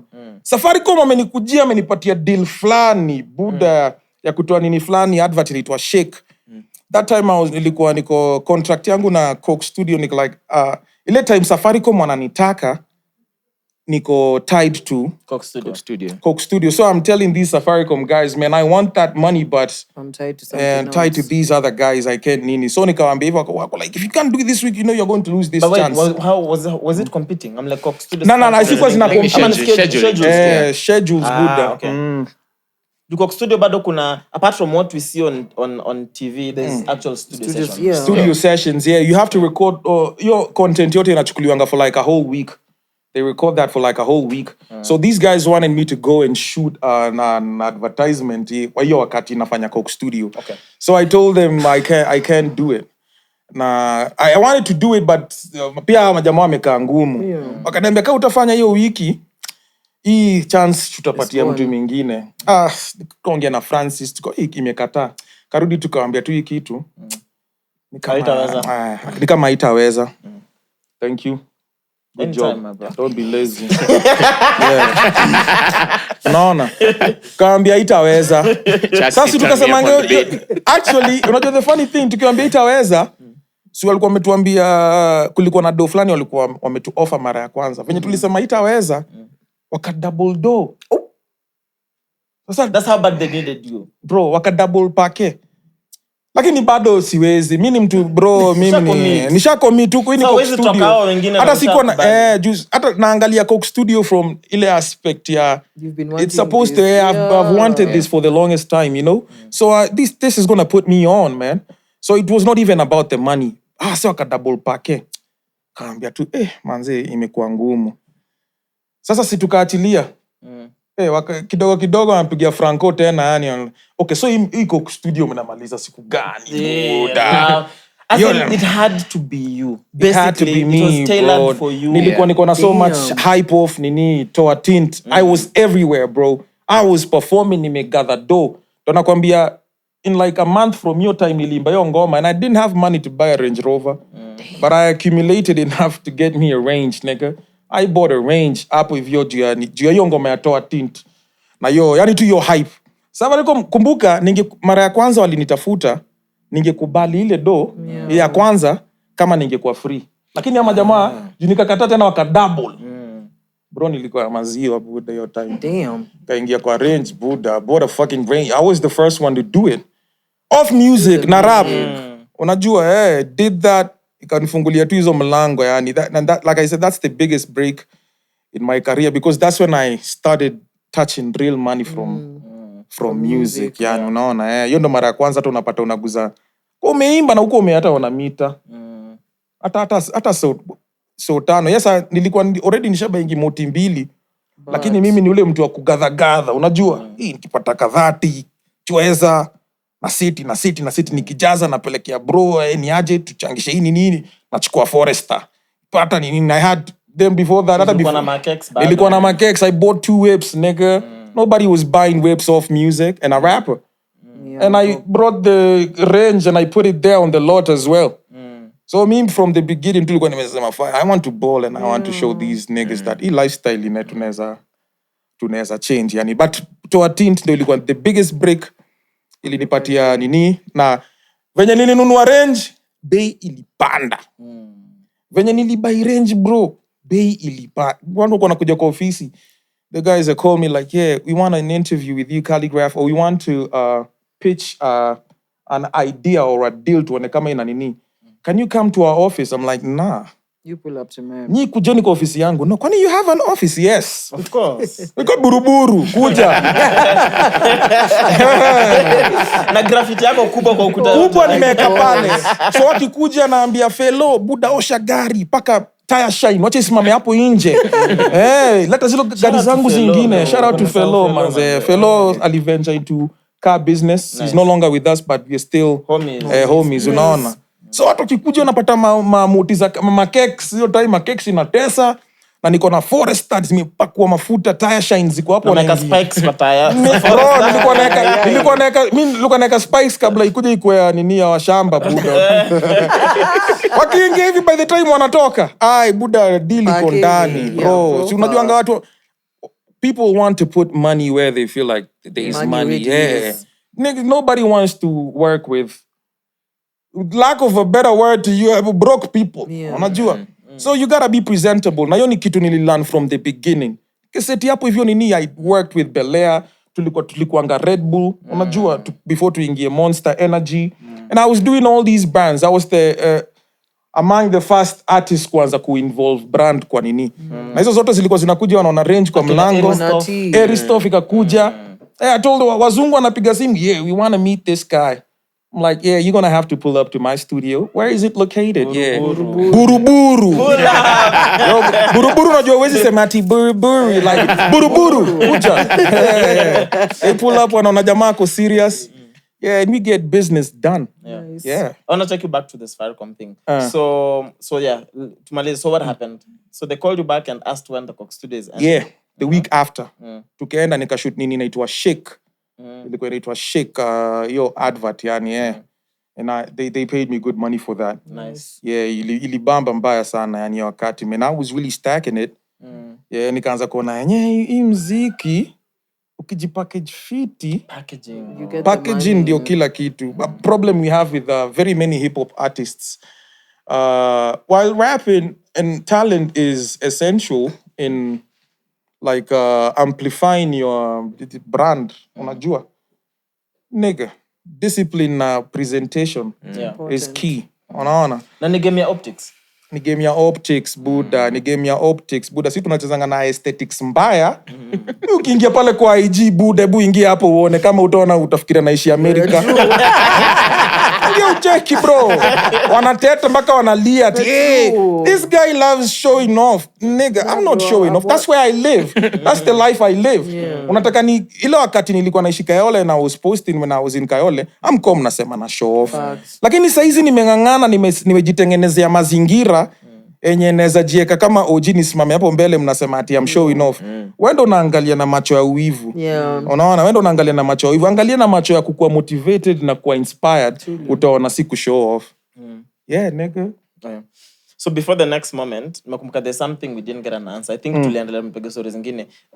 The moment yenye let the respect the OG, you remember? Yeah, like at what point in your career was like, you know what, I'm running with this and I'm branding myself even. Hiyo ni wakati, I would say it's the same time ya Toa Tint. Toa Tint. It could be before one nigga called Castro. Ilikuwa ni Castro. Castro anakuwa Castro. Manager. Castro kwa manager yangu. Alikuwa best yangu. We used to work in conjunction with. Unajua, it was not at a manager or anything. But he was we used to be cool with each other. Because yeye ndo alinileteanga deal ya Kristoff. Unaona? So yeye ndo alianitanga OG mara ya kwanza. OG ni aje? OG ni aje? So yo OG ikaanza kustick. So by the time Toa Tinti na nini, ndo ikakuja na respect the OG. You're gonna have to respect the OGs, unaona? Na hiyo ni ya OG mistake. Mpaka siku hizi rarely watu wanarifa to me as CHALIGRAPH. Yeah, wananiita OG. Na it does not sit well with some people because unajua ukiita mtu ukiniita OG, that's like calling you the Don. Unaona Sana pronounce mnyego yake hawezi kubali. Hawezi kubali kuniita OG yani unajua. Hata na mtu omono. Wanauliza kama ni is it an abbreviation? Tell me the Rover. Yeah, there you go, man. Yeah. Okay. So the next moment, during COVID, moment when you met Ruto, at the time he was the deputy, and now of course he's the current president. And then there was of course still a lot of backlash. Nataka kujua, how did that happen? What did you guys discuss? And because politicians. After the discussions, did it materialize into anything? Yeah, it actually did. Okay. This is what happened. The situation was critical because we were not performing, and the main avenue where we use that would give us money as entertainers, the gigs, bookings and gigs, right? So you're not performing, kimeumana, and there is a post that I put up on IG, nika tag Ruto, na hiyo wakati ilikuwa ni Ruto. Unye sikumtag, unye wajua kwa ground sana. Nikaeka Rao, Ruto na Rao. So after kuweka hiyo kitu, hiyo nini ika blow up. Hiyo post ika blow up, ikaenda until I got a call from a government representative, a guy who goes by, that time was Itumbi, calls me. He's like, yeah, the president wants to meet you together with some people. Other creatives, mnaweza kuja, you have a sit down, see if we can come up with ways to counter this, this problem. So nikasema sawa buda, mi lakini sijui kuongea na president, sijuangi hiyo kunako kadekoram fulani watu wananini. I only know how to speak like this, unajua So lakini kumbe hiyo time ukafind pia hiyo jamaa alikuwa OG kivyake hiyo wakati, unajua. So tukaitwa. Tukaenda, tukaingia na huko hivyo ndani. Tukakutana, hata nikakutana na watu, lakini pia hii Kenya iko na mambo. Wewe umeitwa, unapata kuna watu wengine wako decried hapo already. Hawakuitwa, unashindwa wamekuja huku aje, yani unajua. But then lakini kulikuwa na other artists wale walikuwa wako hapo, lakini kulikuwa tu na other people who are not supposed to be there because I felt like they knew labda kulikuwa na maziwa inaweza toka, so they wanted to like nini. But tulienda tukakaa chini. And you know, me, I never like to force. I don't like forcing issues. I don't want to kujipendekeza.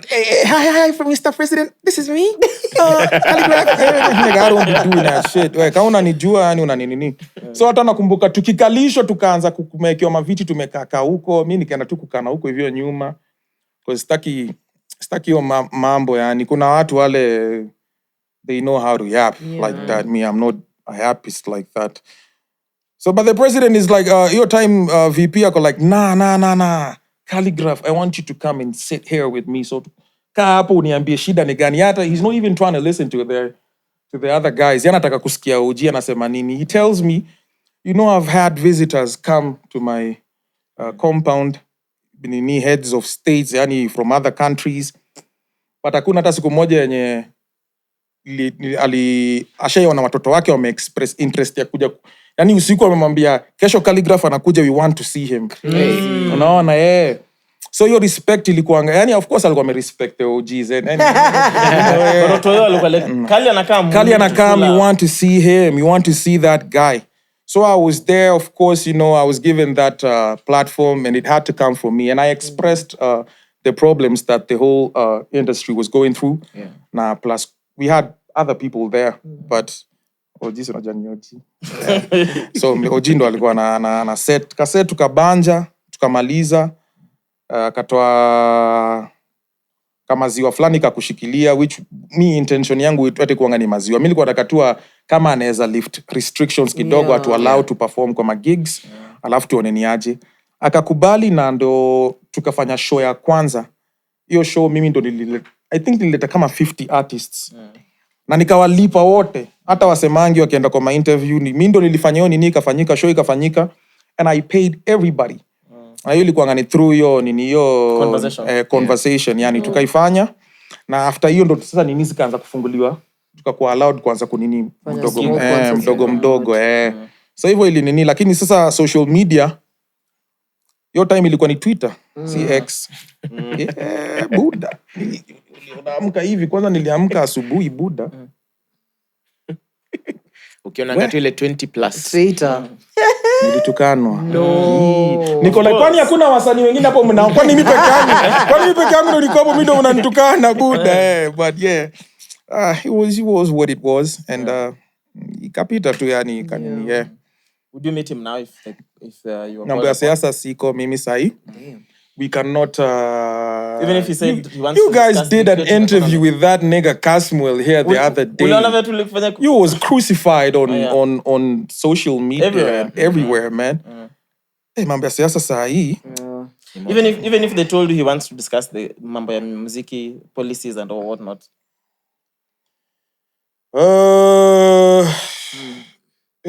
Mi sitaki mambo za kina Gaido kwa nini. Kwa ex ama nini.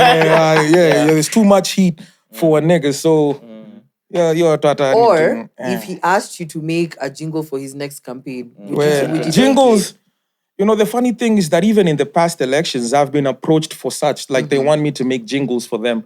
And you'll realize that Miss Fanyangi vitu za siasa. Like, hizo, especially in the direction of, now I'm endorsing this guy. Yeah. People know, of course, a known fact, mi nakwanga nime Raila, nini. But even in that case, sitakai kuji-involve kwati. I'm picking this guy. This is where I'm leaning towards. Exactly. And I know people will say, unajua wewe ni Mkenya, you have to be uko na influence, you have to show it nini. But whether we like it or not, Kenya is a very tribal country. Very tribal. Yeah, it's very tribal, and it shows every time we have these things, elections, and even right now. political conversation. Even 2027, I promise you it's going to go again tribal lines. It started. So for that reason, I always try to stay away from Ionini. But of course, we have opinions, and we are always going to be. I'm always going to be for the people. Unajua, we rejected the finance bill, and we did that it came from here. Unaona, so nini. But mambo ya siasa. Iko na mambo mingi yani, but we will always speak for the people. Sasa ile tunaona watu wetu wanakuwa oppressed yani. Okay. Your music ni wapi? Unaweza lock mlango vizuri. Iko locked? Ojizo? Juu ina nini kwa mics zetu? Is Rika koko ama nani anaweza sauti? Sawa. Sasa imepungua. Okay. Then the next moment would be Bladbones, best rapper in Nigeria. Yeah. Bladbones, yeah. That nigga black. Well, literally and figuratively. Tumeitwa Sound City Awards. First time I attend Sound City. First time we went with Francis. By the me and Francis si tunapenda kujipeleka mahali. Yeah, mnakwambia. Sana nje ya Kenya. Kidogo tu. Unamkola mau. Hao ni wazungu wanacheza hizo mavitu. Tuambie tu. Okay, you put it that way. Observe to make sure anything's happen. Enda tu sote. Sorry. Ukosema wewe na Francis mnapenda kujipeleka place. Globetrotters, I love you. Kwanza nje ya Kenya ndio nilikuwa naambia say it's good to get your passport, and sometimes you can save the little that you have. Ikiaccumulate unajipeleka nje kuona situation ni gani. Go see the rest of the world. Yeah. So sana mi kimziki, I always wanted to like familiarize myself with the happenings of outside, you know, how these guys are handling business. Na magadesi wanacheza hiyo kitu. Manze na nashindwa. So tunaweza endelea tu. Yeah. So tumetoka ya kwanza tumeenda. Tukiendanga ya kwanza, I didn't win, but I was nominated. AKA won. He was there.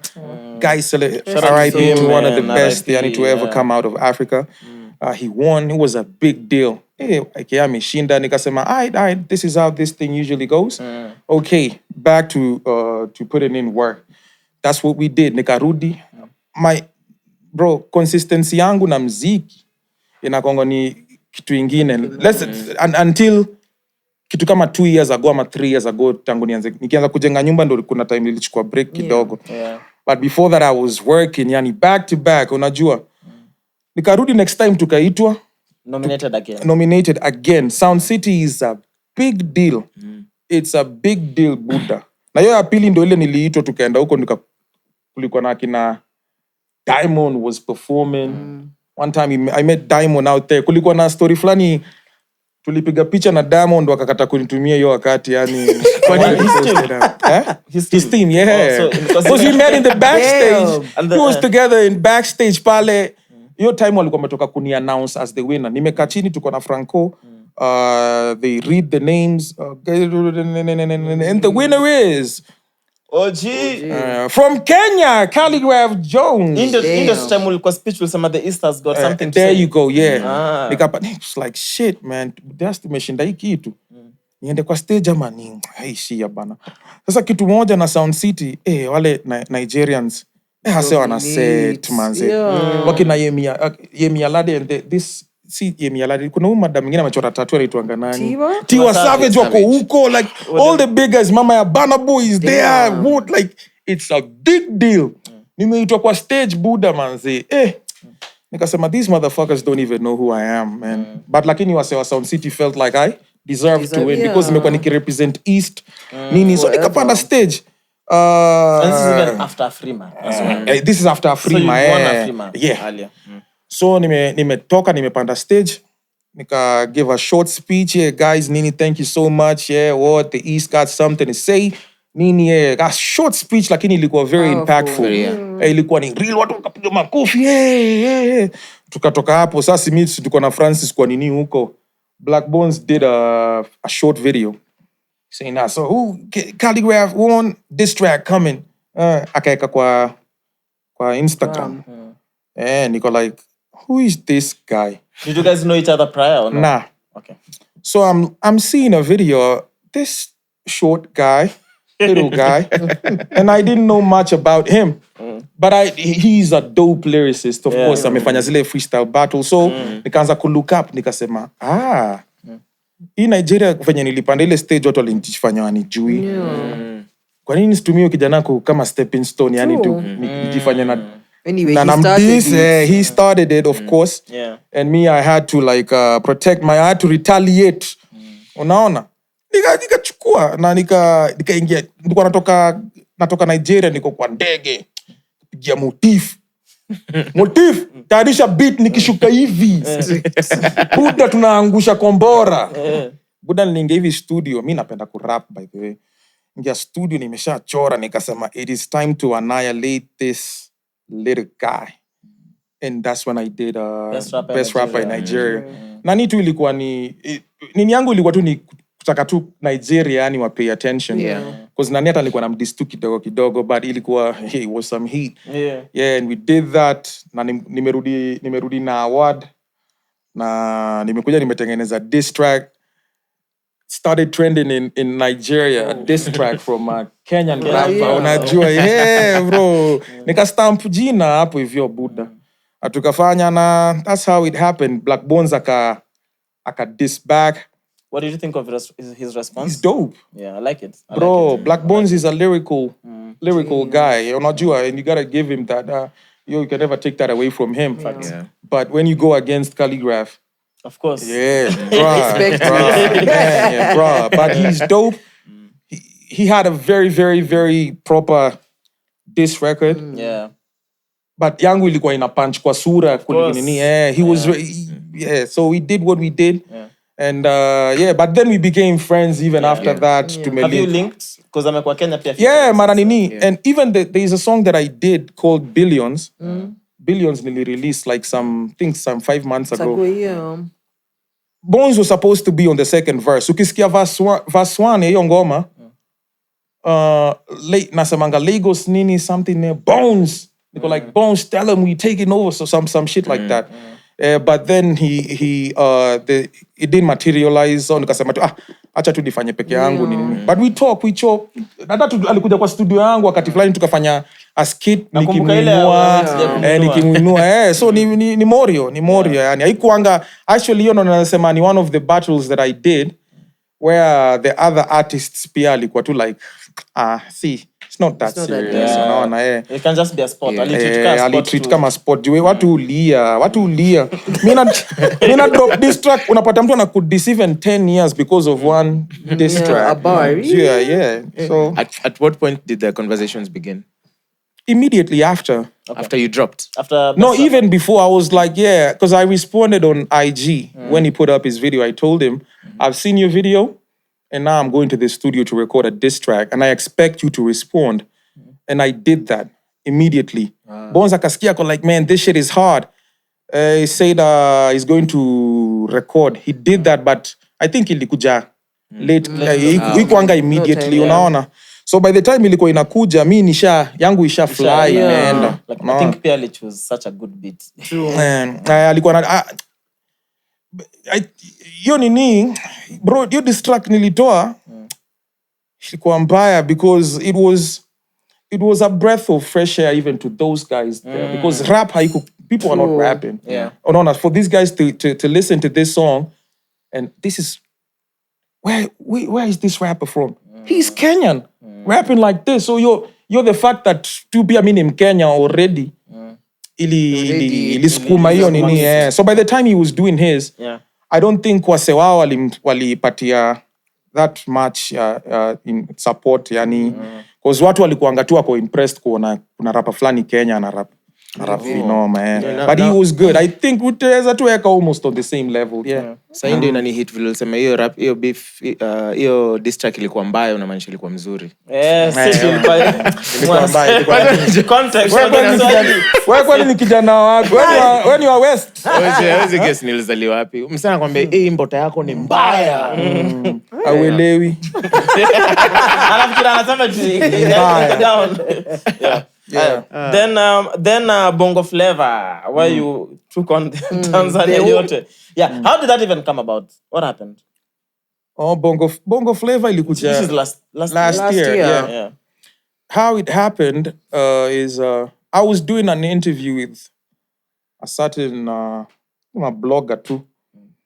It was on a light note, yani light moments nikiwa like, because those guys they used to wanakonga insist na story fulani tizi ni wanoma kwa shinda tizi wako na nini wako na showbiz. Man, I don't want to hear none of that shit. Unajua, so stop it. I don't want so akiniambia hivyo I think nikakuwa tu like tizi waezi tushinda.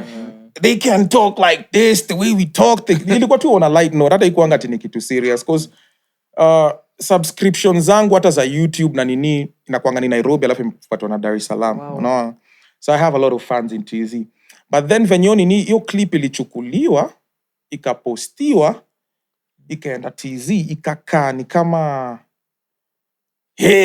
Gali anadimini wase wa Tanzania. Niliona presenter fulani wa Cloud. Bro, I would never demean those guys, man. They show me a lot of love. Sometimes hata inapita hata na Nairobi. Unajua like sometimes because watizi ni wase kama kitu ni noma. Unaona? So wakati hiyo shit ilikuwa imeanza ku blow up. Gali akatuka na Watanzania nini? Nikasema sasa hapa kimeumana.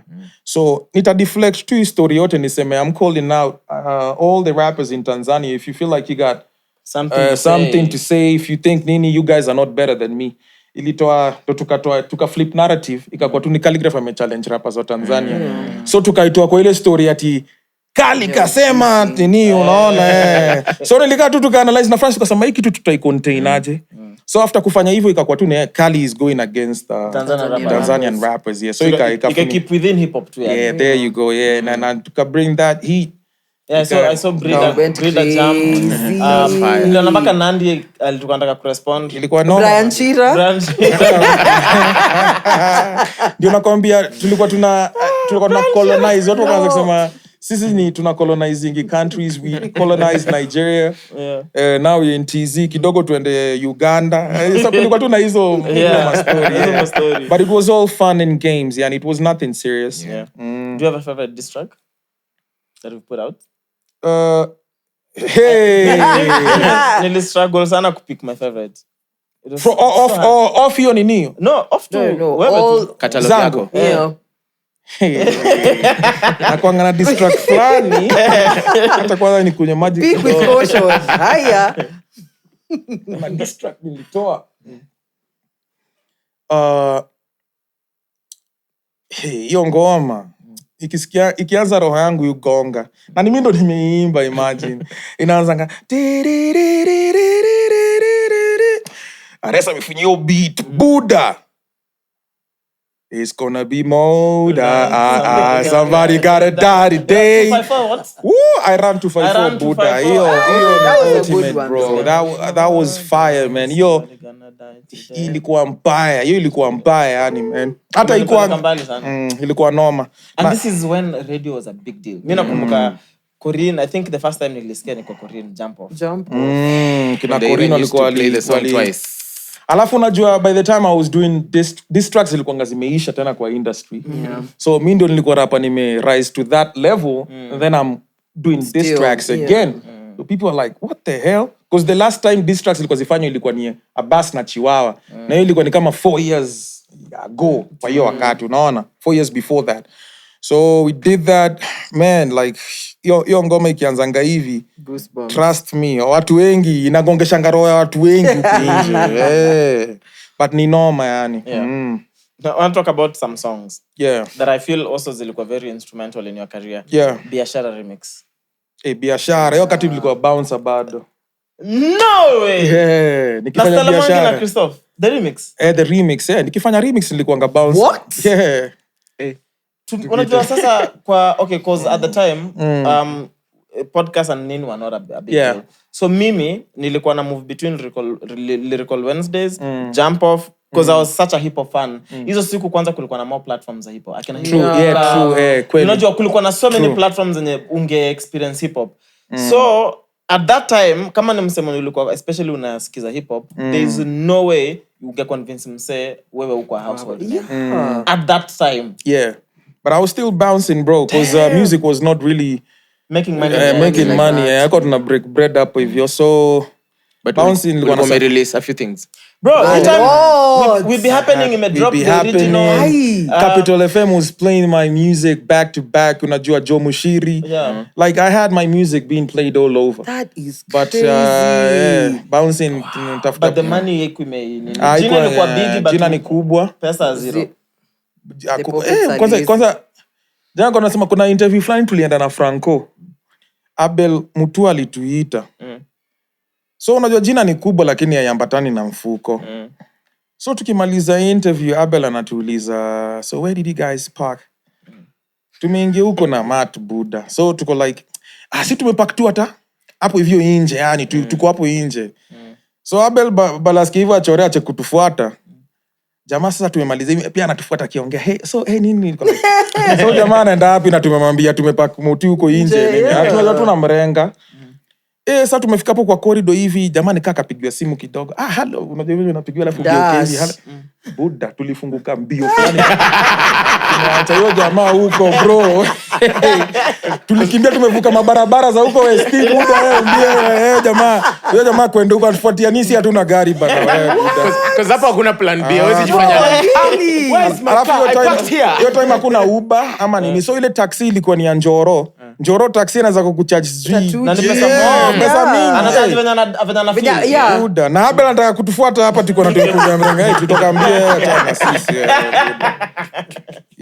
but your time music was not I was not making money off music fanya hata biashara so after biashara ndo tukaanza kunini we worked with a spin cycle K-Trix hapo ndo nikaanza kustack it up kidogo nikahamia sasa kutoka nini Dandora nikakuja sasa tena nikarudi side za Kayole hapo nikachukua kabet because maisha ilikuwa imeenda mbaya mzee alikuwa ngamededi sasa mother tuko tunadunganga na mother Dandora unaona karudi hivi nikaanza kunini nirudi hadi kwa mother hiyo wakati mzee mimi nilikuwa naishi na mzee mother alikuwa anaishi na sisi mother alikuanga Costo ukifuatilia sana pia mimi Malindi niligrowing sana pia Malindi unaona so kurudi hivyo Kayole tukaanza kupata do mdogo ndo nika decide okay mambo ya bouncing sasa ni kama itabidi imecheza chini kidogo yani so ndo nikaanza kupata shows kidogo industry kulikuwa na nini nyingine ma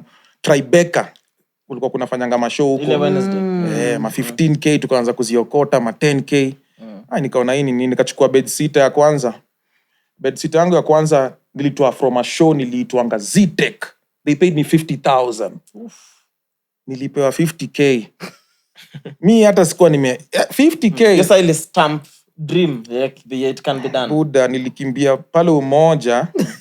Niliona vitu zingine za auctioneers, yani nikabai viti, nimeingiza kwa hao yangu, nimechukua kahao, ni vitu zingine kwanza, kumbe nilibai viti zimejaa mende. Buda nililala hivi usiku kwa nyumba yangu mara ya kwanza, tunafurahi. Unasikia mavitu zina fly usiku.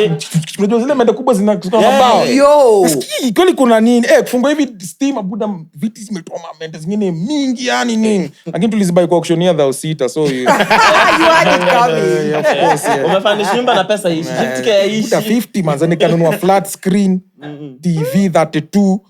32 Buda umeweka Bravia Buda. Buda I'm balling nigga. Let's go. Piga hapo sasa hapo sana nikaanza sasa life yani hiyo ndo time sana nikasema yenyewe bouncing sasa. Yes. Kama hii inaweza leta hii chweza, kuna nyingine mingi kwa huku nje. Sasa ndo mashows kaanza kukam hivyo tu mdogo mdogo Do you have a crazy story ya pesa yenye ushaishika maybe do fulani ukafanya tu kitu upuzi? Because now hiyo 50k ili seem like real money at the time. Yeah. But niko sure pia kuna time umeona koma ya pili. Unajua vile msenda bank kuna time tuliitwa show, nikafanya show. Hiyo show, I never knew how the system was in terms of getting paid, because kuna unaambiwa tutalipwa si contract. Na so mimi nilifanya show, sasa wakaniambia sijui niende kwa ofisi yao afterwards. Collect pesa. Collect pesa, check. Hii check rada yake ni gani? Uko na bank account time? Hakuna. Nikaenda wameniuliza, hii check tuandike jina gani? Nikamwambia andikeni KHALIGRAPH JONES. Oh God.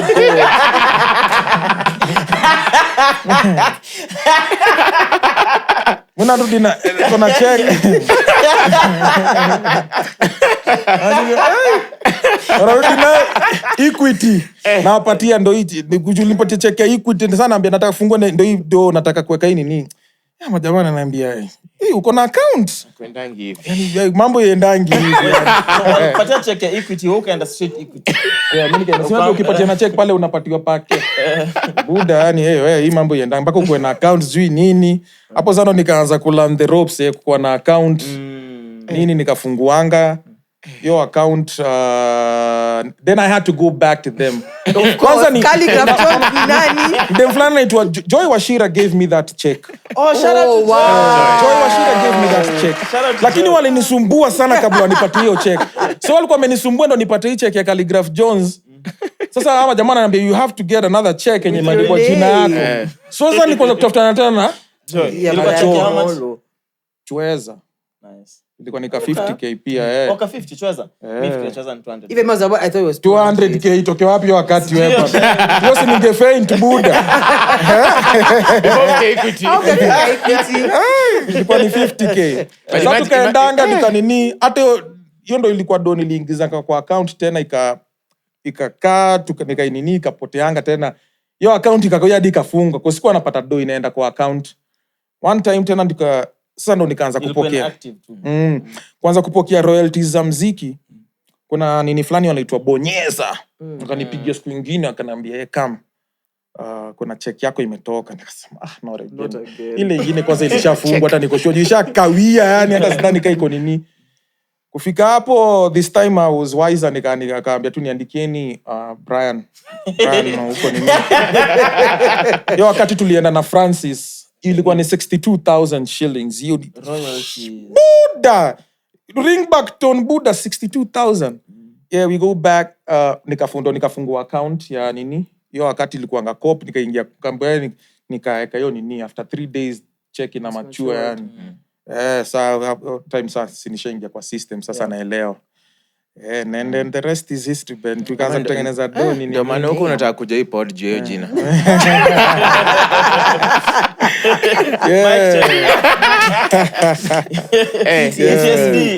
But just imagine you're a teller. Umeingia tu Equity Bank asubuhi kama kawaida, KHALIGRAPH Jones na check imeandikwa KHALIGRAPH Jones. Na account. Na trouser ingine bagi nimevaa Timberland. Toka huko Kayole niko like ndo hii check bana leta pake. Unajua unapatiana kwa account alafu wanakuslidea pake. Wao kunafikiri unampatia check na Alafu exchange, automatic. Yeah, system si hivyo bro. System si hivyo. But even me, the first check I ever deposited, But then kumbuka story yangu wenye sikuanga pia mtu ni wa kwenda tao. Nakumbuka sasa hizo tao nilianza kwenda saa zile nimekuwa bouncer. Na tena nilikuwa naenda town nilikuwa naenda Lang'ata huko, unaona? Kiniji Wilson. So huku mambo za bank, mambo hizi vitu mimi buta sasa. Hizi vitu ni gani tena bank ati unafungua ndo pesa yako ndani. Juu kwanza ukanini unaniambia unataka kuweka pesa yangu hapo na mimi nataka do yangu nipate. Unaona? But hiyo ni hivyo. So at what point do you start making real money sasa? After to attend ndo nianza kutengeneza real money from music, But even before that, like nilikuwa nimestuck from 50 hizo ma show nikiitwa 30 ya 50. I know how to accumulate cash. The thing with me is that I najua naweza kujinyima yani like nikitaka kufanya kitu. So even when I wanted to buy my first whip, nilikuwa na like afadhaliko ni baki hata bila fare yani like ndio ingine Mungu anajua. I wanted to ball but you got a ball out here. Tena unataka nishinde nimekimbizana na Abel kwa stage. Hiyo kwanza mrenga. Hiyo nilikuwa niko like hapana, hii ifanyiki tena. Hiyo sifanyi hiyo kitu tena yani. Sasa nilikuwa nataka kubai moti nikachanga until I bought my first whip. Through my bro. Hii ni ile Subaru before Legacy, a green one. Hata nilikuja nayo huko nini. Nilikuja nayo nini nikaibai. So happy man. France alinifundisha kudrive moti hata. After umebai. After nimebai. Nilibai sasa sijui kudrive. France akaanza kunifundisha kuendesha mrenga nini nikaingia form. So tulikuwa tunapata tu kidogo tuna nini. And even today that's what usually happens. If you see me right now with all that I have accomplished, you would think that kuna lump sum zimekuanga nikipa. Even to date bro, like industry hizi do kidogo ndo zinajaza kibaba. Even if you ask me how did I build my house? Bro, ni hizi kidogo from gigs, from nini kidogo unajaza endorsements. Sometimes tena hata hizi corporate overrated zinakuanga very overrated. People think that ukidwell side ya corporate sasa that's when you start getting more money in real money. Real money iko Bungoma kwa hizi mashow unapiga hizi ndogo. Bado streaming in a struggle Kenya, so you can't say that you can live off royalties. Publishing bado unaona tuna try ku get hizo vitu in check. But easy shows ndogo easy mavitu ndogo kidogo tu kiseti. Hebu niambie, let's assume like a young artist like nani tumeka kama example. Tusemeka Trio Mio. Trio Mio has a big song. He starts getting bookings from different places. In a week, he gets like 3 bookings. Worst case scenario, he gets paid 70,000 in all these gigs. Hata tuseme hata 50. In 1 week, amefanya gig 2 ama 3. The kid has what? 150,000. 150,000 Buddha.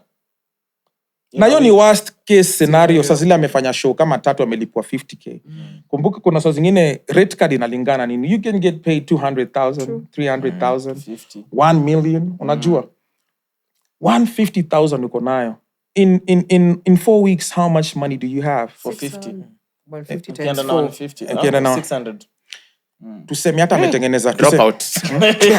Ndio maana. Tuseme ametengeneza hata tukate tuseme ametengeneza 100,000 in 1 week. 4 weeks 400k. Bro. Yeah, that's a lot. It's a lot of money. Lakini sasa because industry like people that's why every time I try to be vocal about historia hizi kidogo because when some people see me maybe they sasa tumekuja na gari gani hapa nje tuko na Honda Fit. Hiyo ndo gari tumeendesha. Wewe kale ka Fit unakwanga nao online ni inakwanga yako. Ni ya Francis ananibebanga nayo. Hiyo ndo tunaoperate tunanga nayo show. Tunafanyanga nayo nini because what is there to prove? You guys know I got it. True. Yeah, what is there to prove yani anymore? Na pia tunataka vitu zingine za convenience. Naanza kuendesha Range Rover huku hiyo ni too much stress for me right now. I can't nini. So imagine uko na 400,000 every month. As an artist, hata tuseme hata ikuwe mbaya sana uko na 200. Unajua you can invest some, put it back in the brand, shoot a music video, nunua nguo, labda kuna madha kunini, you can save like even 50,000. Unaona? Yeah. Kiendelea kusave hivyo mdogo kuna project unafanya, kitu inasonga. And kitu moja philosophy tuko naona Francis, we never do loans. Everything we do, mimi gari lenda nunua ni gari neza afford. I'm not gonna buy a car, a new car, sijui yenye nimetoa kwa showroom, ndo niambia wase, you know, I got a 20 something, 2024, nini, just to impress people. Ile yenye naeza ndo unanunua, na hiyo bado itaset venye inafaa kuset, unajua? So hivyo ndo tumekuwa tukiroll all through. Hiyo kidogo ndo hiyo anga ina set. Yeah. Then nini, your collab with Sakodi. Mbona ilitaka? Cause mimi nakumbuka ulinichezea enzi za Buru, but ilitoka juzi. Pull up a niggas running for cover. Yeah. Ben I got a stomach a body for any rapper, but the niggas a body. But hey, Sakodi was rapping, bro. Yeah. Sakodi, actually, we did the song. That conversation was initiated by Francis while we were in Buru, but it never materialized. And then when I was in Kili, one time, ile time nilikuwa nimeenda meet Rude Boy in Nigeria. Atuka tumeiongea na Sakodi before because mi ndo hata kuna ngoma nilidis Sakodi. Because I was a young bitter rapper, mwenye I was just trying to get attention. Yani bitterness ya rappers unajua inakuanga, hata mi nilikuwa nayo. So tukienda Nigeria, Sakodi ameimba ngoma na Rude Boy. I tell Rude Boy, ni aje? Man, I've been trying to reach out to this nigga Sakodi. Nah, it has not been a successful yani yonini. So, is there any way you can help out with it? Because I'm trying to work with him. And if you can give in at least a good word for me to him, itakuwa ni legit. Akasema no problem. He got Sakodi on a call real quick, FaceTime. Tukaongea, sak nini, let's work. And that's how we came to work. Nikafanya ngoma, nikamtumia. Because alikuwa Ghana, right? Then just before, because I wanted to go to Ghana and shoot the video. 2020, nini kafanyika? COVID ikafanyika. So nikakana ngoma for over 1 year. Ikaenda nikaona hii ngoma ina expire, nikaambia Sak, ni aje hii ngoma hata nimeamua tu ndatoa lyric video. So maybe if you can shoot a video ukiwa tu kwa studio, ukisikiza tu tufanye kama a lyric video. Ako like, nah. I actually have a video shoot today. I think I can slide in a couple of scenes for you, and you can use it on the official video. He did that, send me the clips. I'm like, wazi. And that's how we came to make it. Your timing ilipatana. That's how it came out. The biggest song in recent times, yeah, hip hop. Unajua, if you go to Google right now, you guys you need to dedicate a whole session just giving KHALIGRAPH Jones praises in this. For the whole episode of Praise Khali. Yeah, from the beginning all the way to the end. Because in this country, first BET nomination, it's me. I was there with Akina Stormzy. You know the Stormzy Stormzy won. Yeah, I was nominated. Yeah. Jones, bigger. Bro, Jones, nigga. Immediately after that, I get a nini. What is the other? Hiyo ingine ilikuwa ni gani? BET. Actually, ni BET. BET ndio Stormzy won. Because I was nominated BET. That's Stormzy won, yeah. After that, I get an MTV nomination. Unajua, I didn't win, but I was nominated, bro. Recognition. Do you know, I saw some blogger, stupid ass blogger. Actually, it happened on TV. And unajua, right now, I don't care if niggas even want to cancel me because I'm using language yenye natumia hapa. Fuck off. You're okay. Buddha, alienda nauliza watu, ati, do you think KHALIGRAPH deserves to be nominated at the BET Awards? Do you think...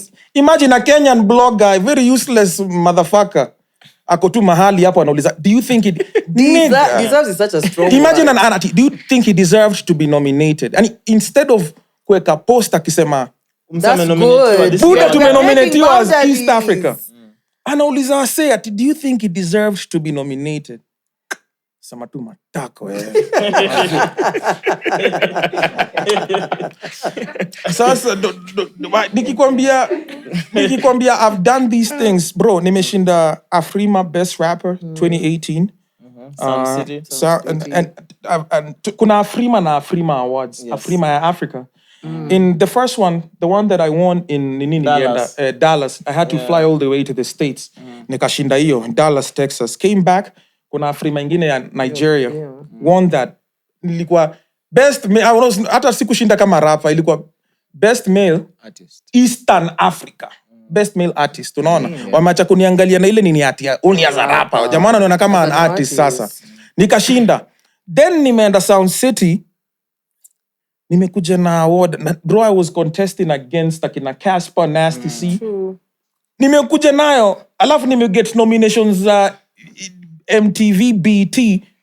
And a person, this individual has the guts to ask people if Calligraph deserves to be nominated. Yani, unaona? So, napenda tu audacity ya watu wana. Yani, Wengine mpaka niko like I respect the audacity. shit, yeah. Nikakuwa tu like, yeah, but then ufala tu yani, but sasa si ndo hiyo sasa yani. Hapo tukafanya collaboration ya Sakodi. Bro, in the history of African hip hop. Yeah. Hakuna nyimbo yenye imefanywa from different countries from here to nini. Ili cross over to that extent yenye wave ili cross over. Bro, do you talk if you talk, bro, Buddha. Kwani nini tunaambiana? Sindio, so Buddha, respect the OGs. Then rewind Sauti Sol. Nakumbuka Biana kwende. Nakwenda huko. Biana kwende huko. Nakumbuka kusikiza demo kwa simu. Yeah. I think mlikuwa merecord somewhere. Ilikuwa tu demo. Yeah. Tukijaribu kufikiria kama Chimano tuongeza verse. Kama hizo day. Chimano kuongeza verse, he didn't ilitoka tu venye ilikuwa. Ilitoka venye ilikuwa cause niliuliza actually afterwards, you know, Chimano is my nigga too. Like we talk, yani we chop it up. I'm friends with the whole team. Definitely. From Fancy Fingers, Safara, anaitwa Najua kwende pia yeye huko.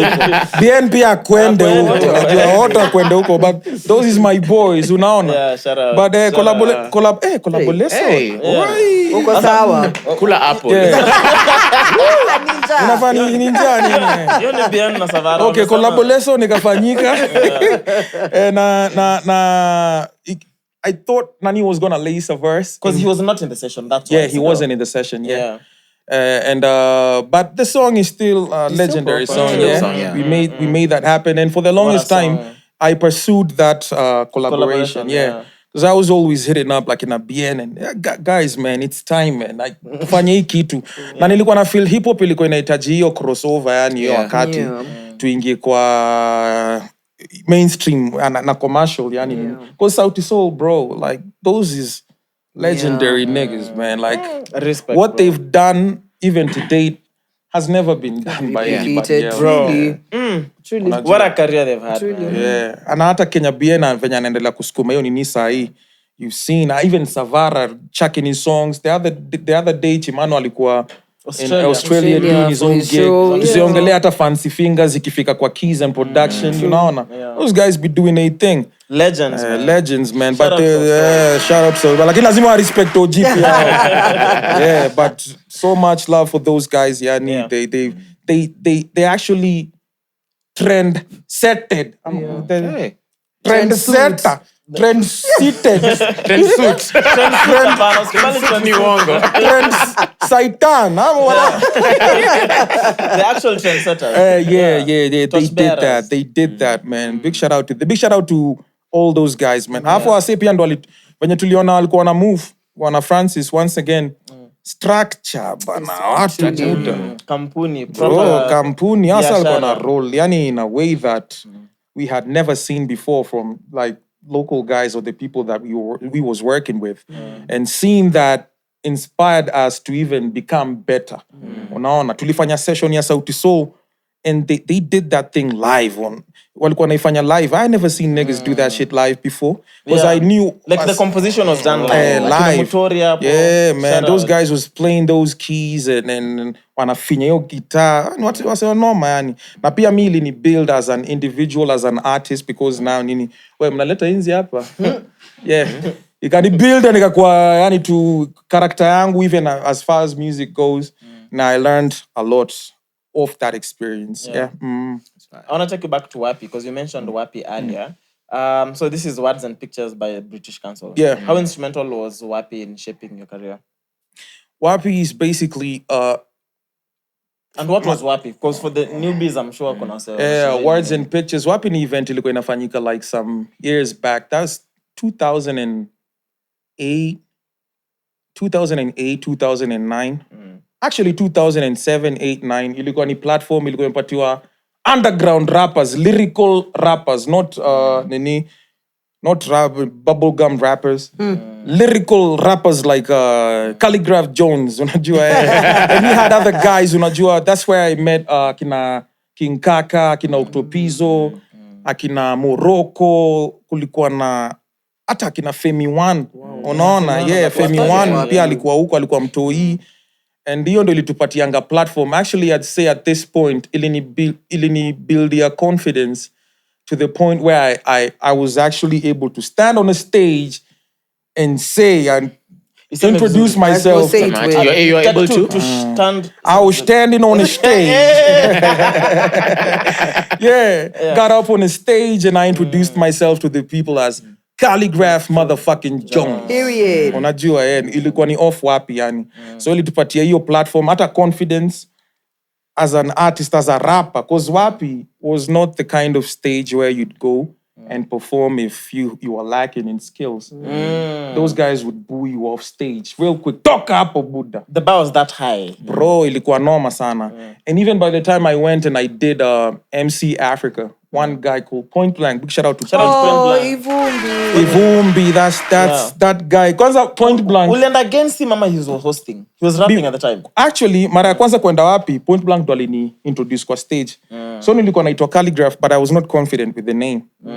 So akakuja, because I stepped up when people were doing these freestyle battles. And he asked me, so what's your name? What's your name? Naitwa Calligraph, Buddha. Calligraph. Ladies and gentlemen, welcome Calligraph. Isikuanga na Jones bado. Nikasikia, yo Calligraph kuna venye amesema inaweza. Kanipatia con. So Point Blank ndo alifanya, yani alinistampia, yani Calligraph akafanya nikuwa na confidence na hiyo jina. Kusikuwa naiaminia, So big shout out to Point Blank. But afterwards, when we did the MC Africa battle, I went against him. But I was still a youngin, yani nini. Sikushinda, alishinda. Yeye ndo alishinda. Kuna time nilikuwa nasemanga, I didn't win because I was in school, but alishinda and he was supposed to win. Yeah. So ulipata mtu rap better than wewe at that time. Hakuna mtu anaweza rap.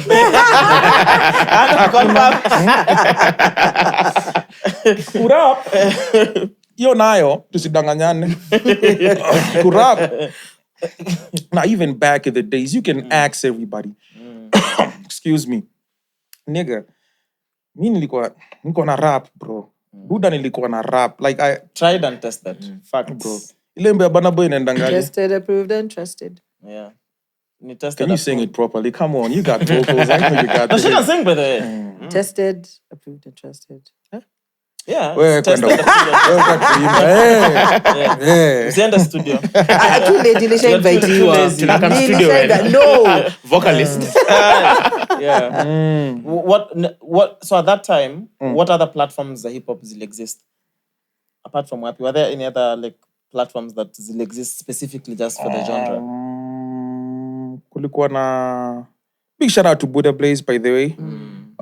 Cause WAPI yani OG in his own forte, cause tulifanya nini hiyo WAPI ilikuwa ni all him. Other platforms I can't remember, but kulikuwa na Mwafrika who was on radio playing the nini. I know you guys probably beefing and shit. No, we love Mwaf. We love Mwaf. I thought you were gonna say he was rapping because we had his raps and. No, but Mwaf has good rap. Back in the no, just for banter. Hiyo achana hizo siku hizi labda ni, lakini back in the days, go back and you listen to Mwafrika, because Mwafrika actually, na nasema Mwafrika alishape hip hop ya Kenya. When he had this show he used to do at a radio station called YFM. Back in the days, alikuwa na show inaitwa The Joint.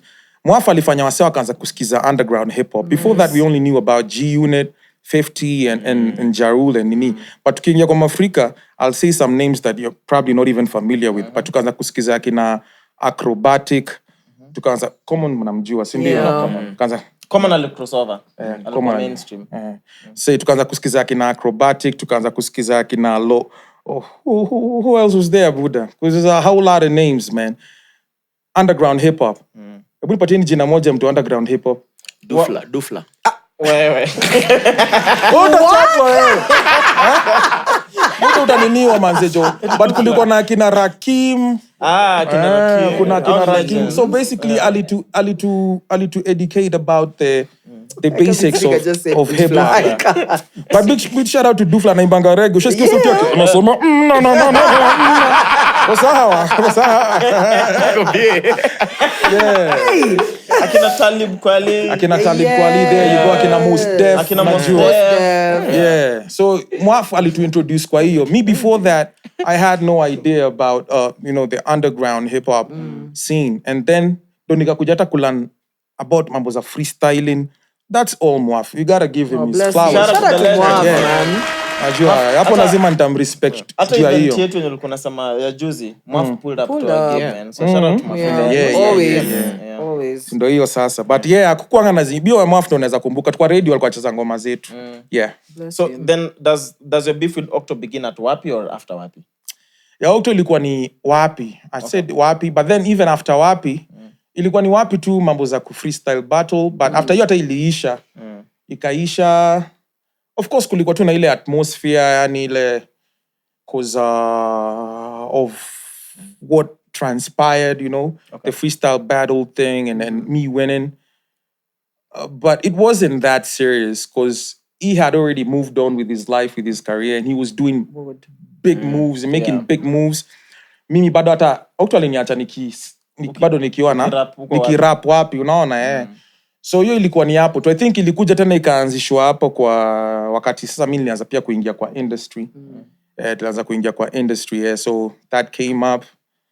Na I think mostly hata hii beef naonanga mafans ndio wanakongopia wameisukuma sana. Lakini pia nyinyi shots here and there. Unajua fans watasahau shots ikitumwa hata kama ni from Octo from but Octo ni dissing kwa ngoma zote anatoa manzejo. All the songs, man. Like he put out a song ile rapper Fat Boys. But I would just be laughing, man. And the thing is, now if I meet Octo here, damdap, unajua, what up, brother? Yeah, it's all what good. What do you guys say mkipatana? Because you've met a few times. We've seen I've seen him a couple of times. Yeah, we've taken one time we took a picture in there's a gig we were doing. Yeah, and he was there. We took a picture hapo hivyo nini. But see, Buda Rada niaje. Kupoa. Yeah. Muziki. Yeah. Very cordial. Ni hivyo tu yani. Nini tuna vitu mingi tuna saa zingine kuna topics. So unaonaje rap venye iko what nini? Because Octo pia amechangia sana kwa rap ya Kenya. Octo ni legend, bro. Octo ni legend, amechangia sana kwa rap ya Kenya na we can never take that away from him. Even despite the situations, like he's an icon, unaona? He is, bro. Yeah, he is. Na hata wakati fulani in my career, mimi mwenyewe nilikuwa I used to see him do stuff like now it's time for me to level up and go beyond, unaona? So hiyo nini ilikuwa and I always respect him for hiyo bar kuiweka tu hapo mali iko yani nini. But sasa hiyo feeling ya nini, hiyo feeling ya I hate him. I don't hate Octopizzo right now. I can't hate. Unajua I don't gain anything from that. Yeah.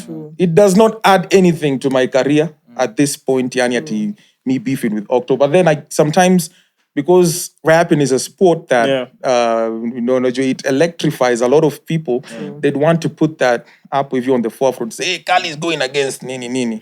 Yeah, but it's not that. For now, yani, for me, according to me, that's how I feel about it. Yeah. But was it beneficial at that time? That time, everybody could get it, bro. Everybody could get it. You were hungry. Like tukana kila mtu, bro. Hata kina size 8, they were not safe. Akina size 8, akina nani, akina Maria, everybody was me. Watu walikuwa nachoma huku nje. Mambo ilikuwa mbaya. I was a bitter person. Unajua mimi nakumbuka kuna day ulikuja kwa Korean jump off. Sijui kana nakumbuka, I think ilikuwa inaanza napita na hii beat kama bypass. Hata ilikuwa kama Corinne. ngoma ya Isa. Ilikuwa Corinne. Wewe sasa unaimba vitu ati Mos kango ya Isa. Hiyo ni wewe tu. Hebu mdis. I never say that, bro. Napita juu ya hii beat utadhani bypass, mainstream, since za diapers na golden touch kwa ngoma kama My das Das. mystery 3D utadhani My Aiman. tunajaribu No, kukumbuka. Khali, been a while. this him, we are Sasa hungry. ndio than This I- Huyu bado hajafika level ya kufikari. Wewe ni wale wanaangalia. Nikianza podcast. Ati alisema? Sawa.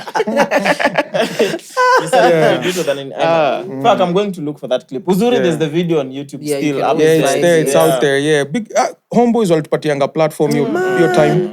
But I also like to think that it was was a mutual the kind of relation, like we were both benefiting. 'Cause Yeah. I used to go to Homeboyz and I do all those freestyle. Those were the most watched videos on their channel. Damn. Even up to date. Today, yeah. Hizo tu bado. These are my freestyle, hizo nini. So they did their thing back when Corinne was there. I don't know about them right now. Hapana, wacha, niko hapa, sikia. I released Khali Cartel juicy. And I was sent for a video, like a short clip of radio presenters at Homeboyz. Nisikie. And they were talking about Khali Cartel. Did you hear when they were trying to shit on chords? They were shitting on chords. That chords angefanya tu nini. I was disappointed by that because why the hell would you want to like? Tear her Oh down, now shit! Why are you honestly. shitting on chords, man? Shorty is the only shorty on The whole on the whole cipher. She held her own, did her thing. We know why we put her there. Unajua? Yeah, I was disappointed with that conversation. If you see this, mjue mlipo. Usijali. Homeboyz hata wachana tu nao. Sasa sisi ndio kusema. Achana We na are the nao. Homeboyz. We are the Homeboyz. That's good. Buzz. Thanks. Yeah. Now that even we are there already, we can talk about Khali Cartel 5. Congrats, man. Yeah. When we miss kuona, because as a fan of also hip hop, in Kenya, like you said, if you take say if Khali stopped rapping for a while, Yeah. it almost feels like, okay, who else is rapping? Yeah. Especially at Such a your level. So it's very easy to end up, because also there's a lot of music coming Yeah. out. It's very easy to end up getting lost in all the Very different true. genres. Yeah. So to have like a cipher that is 12 minutes long, kwanza mimi niliona the length, I was like, yes, This is refreshing. what we- Unajua, yeah. these are long format, because it's been a minute. So when you have a cipher that big, I want to know how instrumental is your first line? Because unajua wendo, your first line is the opener of the whole cipher. So actually, how Khali Cartel 5 came to be, I was never gonna do another Khali Cartel. Why? Cause inatumia pesa mingi. Unaona? And I felt like I'd already exhausted all the dope rappers that I knew of. Because tukifanya Khali Cartel 1, we had Petra, we had Don J, the rapper Don J, Sagini, R.I.P. to Sagini. R.I.P., man. Had my bro, Span KOB. The second one, we had That's one of my favorites. Blanco, Timmy, Blanco Steph 28, Steph Capella, Ecstatic, yeah, of course, Caterpillar. Tukakuja on the third one. Now on the third one, we had Beatty? Yeah. Beatty, unaona, tukaput Beatty, Reckless, Silverstone, and all who else was there? Chihuahua, Brida, Chihuahua. Alafu sasa by the time I was doing 4, because unajua level ilikuwa inaenda ikipanda. So ilifika point Khali Cartel is not even only about the raps. It's about like the concept, the people, like hiyo tu nini yote. Na nilikuwa na feel by the time nikifanya 4 nilifanya nikafanya ile competition ya Ordinary. Yes. And The million one. hiyo kina Kata walishinda. So that was easy for me because now I already had the guys I could use for Khali Cartel. It exposed you now to new rappers, as well. Of course, Got yeah. you. So after doing that, nika feel, because you only raise bar na video, because it was like a movie, right? Yeah, we had these all my guns where it's like a robbery that was happening, and then mimi nilikuwa karao, I was hunting those guys down. So I spent a lot of money on that, on Honor. And of course, the betting company your time was involved. Yeah. They made it possible for that to happen. Yeah. Lakini saa ikafika Khali Cartel 5 and I knew it had to go international. Najua it had to go international. Na man, Kenya, because kila mtu akona opinion, just like we said, you know, now we got the internet and everybody has, hey, unajua sasa unafaa kufanya hivi nini, but ile opinion ilikuwa imestand kwa watu wengi ni, you need to take this thing international or take it outside Kenya to anitenda aje. I knew I needed money for that. It's because I have to bring these guys in and shoot the video, of course. And that is not even the most difficult part. Difficult part inakujanga pia sa marketing, ngoma sa zile imetoka. Unaona? So nikafika hapo and fortunately we, in conjunction with 22Bet, you know, they came in akasaidia part ya nini kiasi. Na mimi nikatoa ile kidogo pia nilikuwa nao kwa mbosho, yani nini, brought the guys in because I knew of the guy Max Cortez, I knew about him from way back because I had seen his raps. I was doing this Bana challenge nini, he rapped on those instrumentals and the kid is mad talented. The other guy called Fresh Like I knew him from a diss song alinitukana on a diss track. We made a wakatio ya nini Kenya versus TZ. So ukamwona huko la. Yule jamani mnoma. Niko like I mean tukana lakini mseni mnoma. Unaona? So I picked him nikaenda TZ nikaenda UG. I had seen Ruyonga did the ordinary challenge. Yeah. The rap, bro. These are top tier rappers, unajua. And then there's this kid called Jack Quill. Huyo ni Mkenya. Thank you for introducing me to him, bro. He is Let me tell you. Ilianza hivi, I was like, what the fuck Who is this and where has he been? Quill is bad news. Na Quill nilikuwa nimemwona like 3 years before. So nilikuwa nimemseti tu niko like when something comes out. Like I said, mi upenda talent sana yani. Like kwanza nilikuwa naona Quill akirap, like he deserves more. Like alikuwa na remind of younger you. Bro man, bro yo jamani mnoma. Tusidanganyane hapo. So so sio jamaa niko na Quill. And I always because of Khali Cartel 3 where we had Chihuahua rap at the end. I knew kwa hii pia we needed to get like an triple OG, a triple OG, a bass kubaf. Now, I wanted to have a bass even on the previous Khali Cartels, but he was still residing in London. He was in London, yeah. So he time is he around now? Sasa yako hapa, nikasema, perfect. So si tuka record. Funny enough is that hiyo kitu ilirekodiwa last year, February. Wow. It's over a year old. Yeah. Mi sikuwa nimewaieka verse yangu because on Khali Cartel I never have an actual verse. Kitu nafanyanga ni kuintroduce the guys alafu kushikanisha the whole thing. Inatakanga ikae tu ni kitu moja from mwanzo hadi mwisho. Alafu sasa ndo tukasema chords always wanted to be on Khali Cartel from kitambo. Najua mimi nimejua chords kitambo because of Ernest, unaona So chords always wanted to be on Khali Cartel. Na tukaona chords akona style flani yenye that's just her. Ni yake yani. And if you understand that style, by the way, inakuja it's a very soothing style that if you listen to just like she's doing her thing, you know. So chords chords ndo ilikuanga the last person that I actually considered for that. And I was like, because of pia commercial success amepata, ukiangalia as other than the fact that she can rap really good, unajua wacha tuweke hapo if your chords akilishe pia madem. We put it together, nini fans, I brought the guys in. Had my sister who is the stylist ananishonianga hizi nguo, dressed everybody. Unajua I did the expenses zote, expenses was on me. But why I said I never want to do another Khali Cartel because pesa ile ina involve nini. And we had to get together the whole thing. Mugo who shoots videos. Hiyo wakati pia nilikuwa nimesota kwa sababu nilikuwa najenga hao.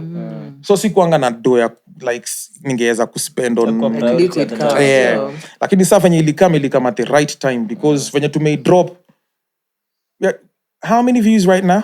2 point something last I checked. 2 point something million. And it was the number 1 trending video for the ngoma. It's so long walikata kuiweka sio trending music or some shit. I don't understand because it's a short film. If it's a short film wameweka kwa trending to its trending number but imekata kuingia kwa nini kwa music nikasema probably because it's too long because that is Khali Kartel hizo previous asijai kuwa that long. Hiyo ndio the longest that I have. Yeah, but ikaenda in UG trending. It was trending in TZ. Mad numbers. Shit has like 13,000 comments on YouTube. Bro, yani unajua, and reaction videos tusiongele. Yeah, there's so many. There are so many right now, everywhere, all parts of the world. Kila mse ana react ya Khali Kartel. Because wase wako like, who is Max Cortez? Who is Jack Quill? Who are these guys? We only thought that there was a KHALIGRAPH JONES peke yake. But who are these other guys? Yeah. And I'm just hoping that after this Khali Kartel pia akina Quill, they'll fly with it. Yani wasiache yende Ruyonga. I know he's flying in UG. Nice. Max is working in TZ and they're doing their thing. But Quill sana because ako hapa Kenya, nataka kuona akifly nayo. Because pia we've had instances whereby the previous Khali Kartels unapata. But the big shout out to Brida. Of all the Khali Kartels that I've ever done, kama kuna mtu ali fly na opportunity, ni Brida. Afu Brida works hard. Brida ni mnoma. Brida stays in the studio. It's crazy. Brida, one of the few people I probably menya anaweza ni call. Unajua tena kitu moja na Khali Kartel ni inflating the egos sometimes. It inflates people's egos, rappers mostly. Because I believe every rapper, many rappers, is to be better than KHALIGRAPH JONES. So the minute you have KHALIGRAPH JONES on a song and you rap better than him, you think you've surpassed. Yeah, sasa watu wanakuambia ni wanoma kuliko OG. Mmeua. And it could be true. But bro, Buddha, mimi niko nimekuwa kwa game miaka ngapi, unaona? So kitu kama hiyo mara mingi nimeona rappers wanaichukuanga inaingia kwa nini like I'm better than this guy. So wana cut ties, yani inakuwa but that's just the human being, unajua. It happens like that. But Brida was one of the few mwenye hakucheza na hiyo opportunity. Alifly nayo. He's one of the biggest rappers right now. Really? He has some of the biggest songs. Because in the past 3 years, I said, Brida needs to be awarded as the best rapper in Kenya. And because consistency, if you're talking about consistency, And then he's figured out how to make commercially appealing music. Na ana rap, let's say a rap. Lakini hizo hooks na nini zinacheza kwa clubs kila siku. Consistency ya Brida ni on another level. I will always respect me to spend it by then laziness. Caterpillar. Nikiona mtu yuko lazy na anafly nayo, mimi inanijazanga raha. So for Brida nikiona ameflying nayo, that's why I'm saying Jack Quill, I hope. Na Jack Quill nilimwambia, bro, if you want to have me on even 10 songs, you'll be there. Bro, hit me up, man. Anything. Basically album. Bro, because now tukirudisha kwa talent, sikaji talent boys. He is sick. Ebu angalia reaction videos uone Kenya watu wanasema huko nje, in South Africa, in America, unajua in Canada, yani like everywhere. Angalia Kenya wase wanasema hao rappers. Yo shit inanipatianga pride sababu nasema East Africa. We be doing that. We did that. Out of all the 5 Khali Kartels, has there been any moment where someone sent in a verse and ukamwambia tu bro? Based on zenye niko nazo. Nani anakuanga amenikasirikia lakini bado he's my nigga. We even worked together after that and we still have another song coming. Oxide was supposed to be on Khali Kartel 3. He came too late, a verse. But it didn't make the cut. And the reason being, when Brida came, Brida lionyesha hanga flani. When he was, nilikuwa nime lose hope na Khali Kartel 3, by the way, because I was like, sasa ndatumia nani? Oxide, and I didn't feel the energy from him, iyo wakati. So, and even Nani, we also had big shout out to Teo Tripper, by the way. Teo Tripper sent me a verse. Shout out to Teo. Shout out to he gave me a verse on Khali Kartel 3. I didn't put it because it was too short. Aliniekea sijui ni 8 bars or 12 bars. And mimi naambianga watu nataka urap mpaka usikie umetosheka umalize. So nikaona basically hakuna limit ya bars. Afadhali tukate kuliko wacha ikuwe refu mpaka tuseme hii ni refu sana. So hizo ni zile sasa hizo nilitoa. Ya Oxide nikatoa because niliona Hanga breeder. Ameshiba. alikuwa not that alikuwa ameshiba, but hawa watu walikuwa wameshine sana hapo. Hawa watu walikuwa wameshine wakina nani, na sikutaka ati itoke ikuwe like nani sasa ameshainiwa sijui na nini. He didn't give me what like I know UpSyd for what I know UpSyd for. He's a lyricist. He's dope, and we've done even albums together, unaona. But he didn't bring that to Khali Kartel. Nimegrind naye for many years. Sana. Back in the days kuza masaifa nilikuwa namuona. Hakuna venye ningeacha UpSyd akuwe kwa ngoma watu waseme ati BT is better than UpSyd, unaona. So I had to take out his verse, man. I had to take it off. No offense, he knows what it is. Tunaoni hata sasa tuko na ngoma mpya ita drop na yeye. But hiyo wakati siwezi subject Oxido to yo. Do you have a personal favorite Khali Kartel? Mimi my personal favorite ni Khali Kartel 2. Only I think because so like of course I love the fifth one, but ni mpya bado I'm still Yeah. But I've had so much time to sit na Khali Kartel 2. I feel like it took me such a long time before nielewe vitu zingine. Unajua the way you hear a new thing all the time. Yeah. Khali Kartel 2 bro. Niwonanga hizi mangoma Khali Kartel 1. Kuna wale watu watasema Khali Kartel 1 ni noma, ndio favorite. Kuna wale watasema 2. Kuna wale watasema 3. Bado 5 si favorite ya watu sasa. Bado naisikia. Kitu moja inafanyanga mtu aseme ngoma ni favorite yake. Sasa unaweza sikia mtu anasema mi oji wa kitambo alikuwa ananibamba kuliko sahi. Ni because una attach oji wa kitambo na certain memory wakati ulikuwa unapitia hiyo wakati, unaona ya time in life. So ukinisikia usikii from ile aspect ya ni mziki ndio nijui inakupeleka mahali fulani, unaona. So unaona, so hata wewe utapata hiyo Khali Kartel tu hiyo wakati kuna zone fulani inakuingiza yani. And Khali Kartel 3 mostly the most popular Khali Kartel. Yes. And because inaingiza wase kwa zone fulani hiyo timing. So mi usemanga after some time if you speak again 4 years from now I'll have my mind. You like because I'll have a different exactly yani But napendanga Khali Kartel 1 because it actually ndo ilis trend ulisemaje ile trend suit ni yetu tumecreate hapa leo. They better add that in the dictionary. Tuli trend set nayo tukafanya Khali Kartel. By the way, Khali Kartel haikuanga iko series. Nilifanya Khali Kartel 1, Khali Kartel 2 nikafanya Cypher. Sasa nikashindwa kitu ndaiitaje. Cypher ndio ilikuwa na kina Wakadinali sasa. Cypher ya kwanza ile ilikuwa na Ernest. Nyamaka Ernest alirap. Ernest alirap. Hiyo ilikuwa 2016. Sasa Cypher 2 ilikuwa ni Khali Kartel 2. Sikuwa na jina. Sasa nikasema nasiniite tu Khali Kartel 2. Sasa from hiyo ndo Khali Kartel ika 3 4 5 Ika brand on its own. Exactly. From all the songs to discuss, in your own opinion, what's your biggest song in terms of impact? That is views. Because views, unajua views ni asante clearly. Yeah. But what is your biggest song impact wise? Unajua me and Francis we always have this convo. Na mimi sijaikuwa na ngoma moja yenye ati wakati moja nilitoa ikakuwa kubwa yani imedominate kila mahali all the corners of nini. Ngoma zangu ni zile zinaendanga ziki labda zina step by step zina grow zinaendelea kuwa kubwa. Nikitoa matuma kitu nikitoa mara ya kwanza inaenda tu ikigrow. So sijaikuwa na the one song that I'd say I released and it's off the hype it had from an Instagram video. Ilikuwa ni Sifu Bwana. Hiyo ndo ilikuwa na hype fulani ya hype ikago viral yani because of that short video nini. And wasn't a full on recorded song at the time, no? Hiyo ilikuwa ngata tu nini nafanya ndo nikamwona acha niweke Shinski hapa hivi ndani. It's the anytime I'm performing that's the last song I perform because hiyo ngoma inaweza kukuokoa kwa situations. Wewe unaweza enda kuperform kwa watu wanakuangalia hivi. Shout out Kagwe, man. Wagwan brother. You straight? Easy brother.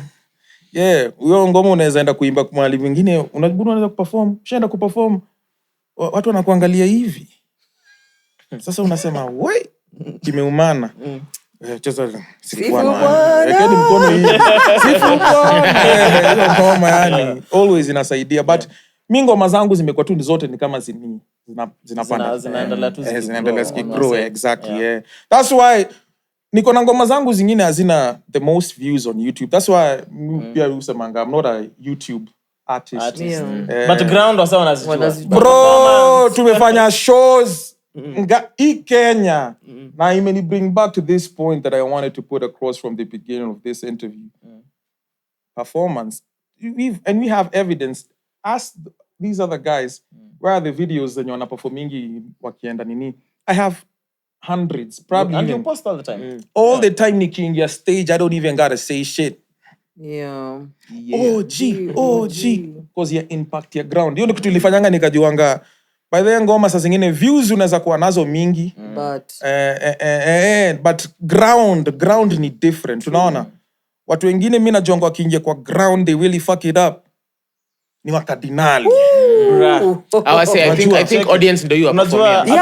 Hata December tukiwa na perform, you know they get on stage and unashanga. Like sasa hata wasiposema anything, when the beat drops, guys know the song. A to Z, bro. A to Z. Hiyo ndio the kind of movement we talk about, because vitu zingine ukienda kwa ground, and not to say that it's Shinsky. Shinsky, but Shinsky unajua, and we always talk about he's very composed and he's nice. Unajua, sim rowdy kama sim rap. Unajua, so mimi ni graph ama rap. Mimi kiingia tunasukuma na watu. Wewe wanajua ni mazishi. Kwenda huko. Unajua, Shinsky is a nice rapper, like he talk and he knows how to perform. Ame mastercraft yake, unajua. Yeah, ana perform. Yeah, ana perform. Unaona, like we gotta give credit for that. Yeah. True. But me, I bring violence. Nah, facts. Travis Scott vibes. I bring violence on stage. And I made it a trend yenye people don't use backtracks to perform. Usiimbe juu ya wimbo. Performance track. If you you can go the Shinsky route, do the half-life. But in most cases, Buddha, mimi niko na performance track because I know how to rap. Ukinieka kwa stage na microphone nini bro inakonga. So me, I bring that chaos ya kuperform. That's why all my shows are highlight reels. Unajua, because I bring it on stage, your energy, and like I said, the watu wengine wale nimeona wana do your stuff. Na actually they are destined for even greater things. Ni Wakadinali, Wakadinali wako na hiyo vibe. Yeah, Shinsky is good, very good, but very professional. Yeah, he's very professional. Nimwambia Shinsky, unajua, while saa zingine inabambanga unajua corporate gigs inabamba nini, but hakuna violence ya kuperform huko, unajua. Lakini sasa utembaje malaika na unapiga violence? Chaos kidogo tu. Buda, size yake Buda, size yake. Kuna hizo videos za zingine watu ukiona watu wanaruka. Do you know how, even off the video that I posted about my performance in Kakamega, do you know how many calls we've gotten just because of your video and watu for bookings? Because mse kama mimi ni promoter kwa like natakia I want people to dance and groove like this. Bro, Mimi, I always bring it because it don't matter how much money I'm getting paid to perform. I always give it my all. And they know. That's why at my bookings, watu wale, Khali, kwa nini hujatoa sijui hit song hizi siku na unapata my bookings? Nigga, ask about me. Yeah, on stage, bro, I bring it. Na nikukaa unaona performance za wase wengine, inakuwa tu ni something else. And even one time we performed with Shinsky on nini tulimba sifu bwana on a stage ya Octoberfest. Bro. Sidhani Kenya kushaitingika hivyo. Na wase wote ilikuwa noma bro, unajua. Because now we brought that and because I was there pia tuka bring your shit ni noma. So me you thrive in that yani. But I'm also impressed by the way zingine venye Shinsky yani ana curate show yake. But me yangu kuna njia fulani natakanga nikae na inanibamba hivyo. Mimi napenda violence. Napenda hiyo violence yani inanibambanga mbaya sana. I think the other thing I really like about the performances that you still have ni those moments when either utasimamisha kile kitu and then you just rap. Hata kasi freestyle, even if it's a verse people know. But silence and then una rap tu. Like 2 minutes tu una rap tu. Yeah. I really like that. Kwa sababu also ukiangalia in terms of hip hop, I feel like hip hop can be hard to perform. I don't like hip hop and pop kuna difference in terms of performance. Like when you like an Otile song, if it's a song that people like, anaweza simama tu stage atafanya anything. Word Ameka for tu word. mic aimbe tu na people watajibamba. Hip hop na feel Energy, it has like the yeah. Buda, hip hop ndo inabamba, acha mambo yako. sema bambi nasema in terms of performance it can be In terms of performance, hip hop ndo inabamba, Buda. difficult.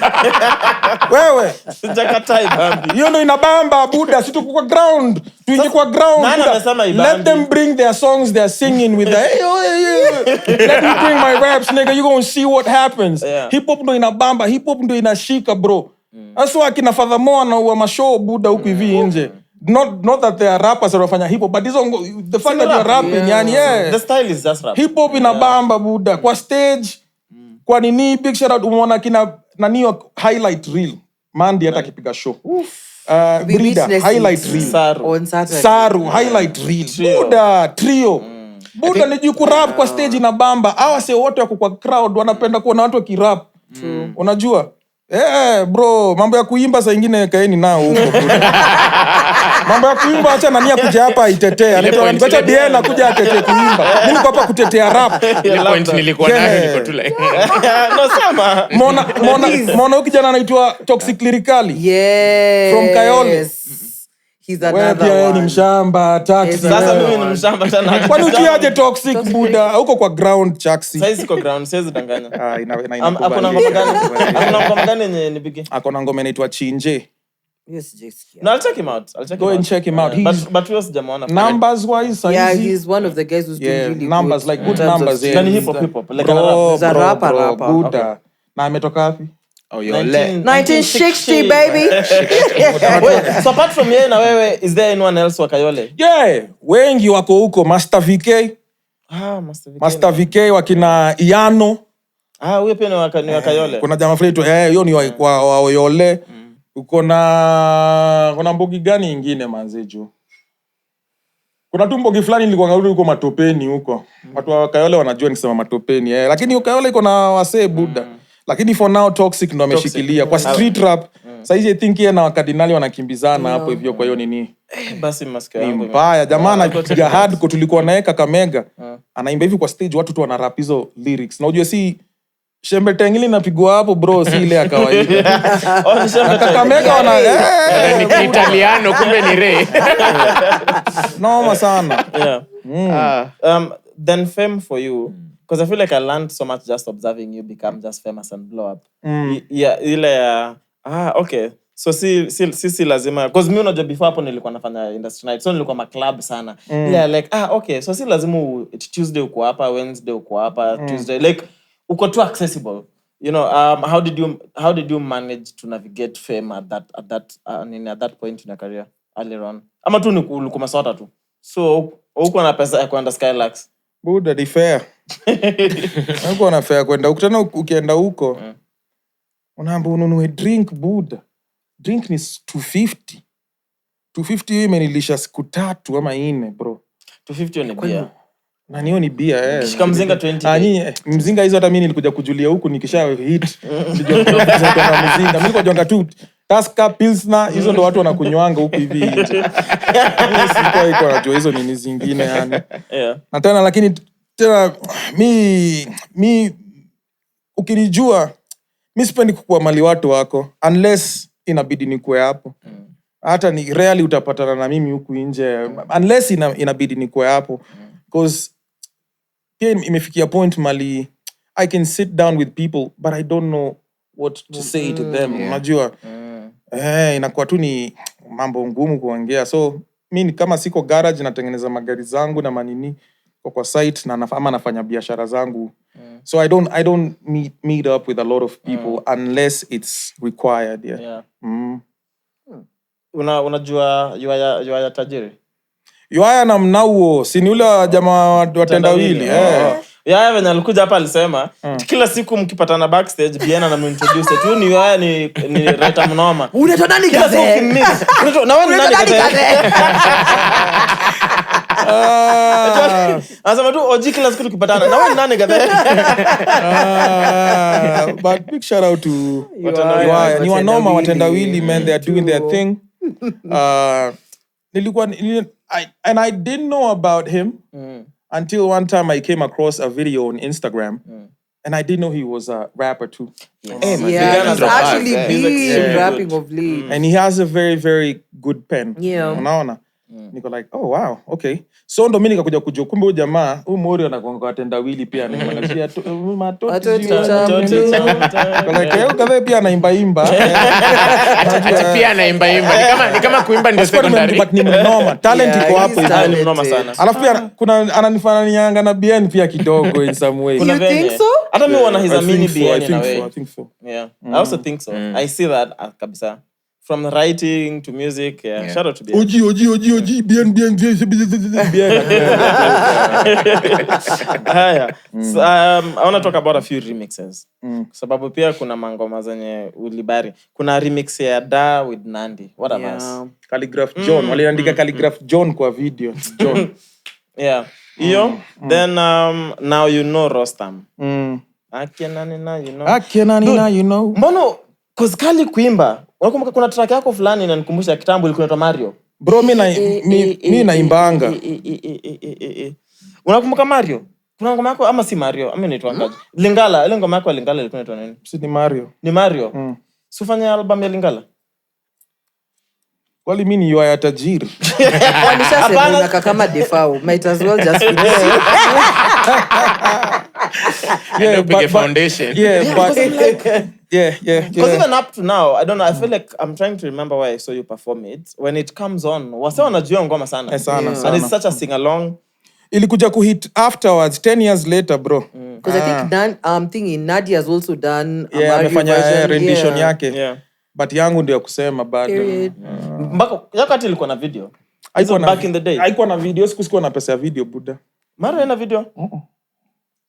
Okay. Maybe unai-confuse na nyimbo ingine. Unajua pia uko kwa ground.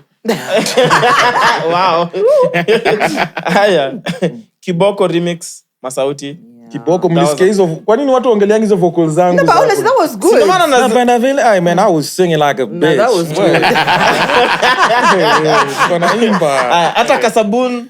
Yeah, Buddha. By the way, Kasabun, anytime your song ina play kwa gig. Everyone goes crazy. Inakuanga noma manzi. But yeah, Masauti. Actually, hiyo ngoma, Masauti alikuwa ametoa. Nikasikia ngoma niko like, masi wapati kijana nini? Props zake yani ama venye inafaa. And I called him, told him, bro, come to we do the remix. I paid for that video. Hiyo video ya Masauti. Kamlipia tukoto walikuwa na Enosolik. Kambia nichukua na upload hata kwa YouTube yako yani. So afterwards mtu akiangalia because ngoma ili blow unaweza pata ulikuwa unachukua tu because ngoma ilikuwa ni big already. But the song was not big when I was doing the remix for it. Yeah, it was not big. I did it alafu ndio ikakuja ikakuwa big hata saa original pia tena ikahit sana. Unaona so yo nini ili shine. Another song that I still perform to date 9. Ninajua pia hizo kitu moja kama rapa lazima utafute nyimbo fulani wasichana pia wanaweza sikia. Cause wasichana unajua pia nduru zao pia zinakaanga smart kwa stage. Unajua kaanga fiti. Yeah. Umesema nduru. Then so after hapo then ndo mkafanya how. Because even how is a big song. How is a good song. How is a big song. How ni ngoma noma. By the way, about Masauti mingine a lazy artist. Talent on another level. Masauti acha kwanza nitoe hii. Masauti. Acha ujinga.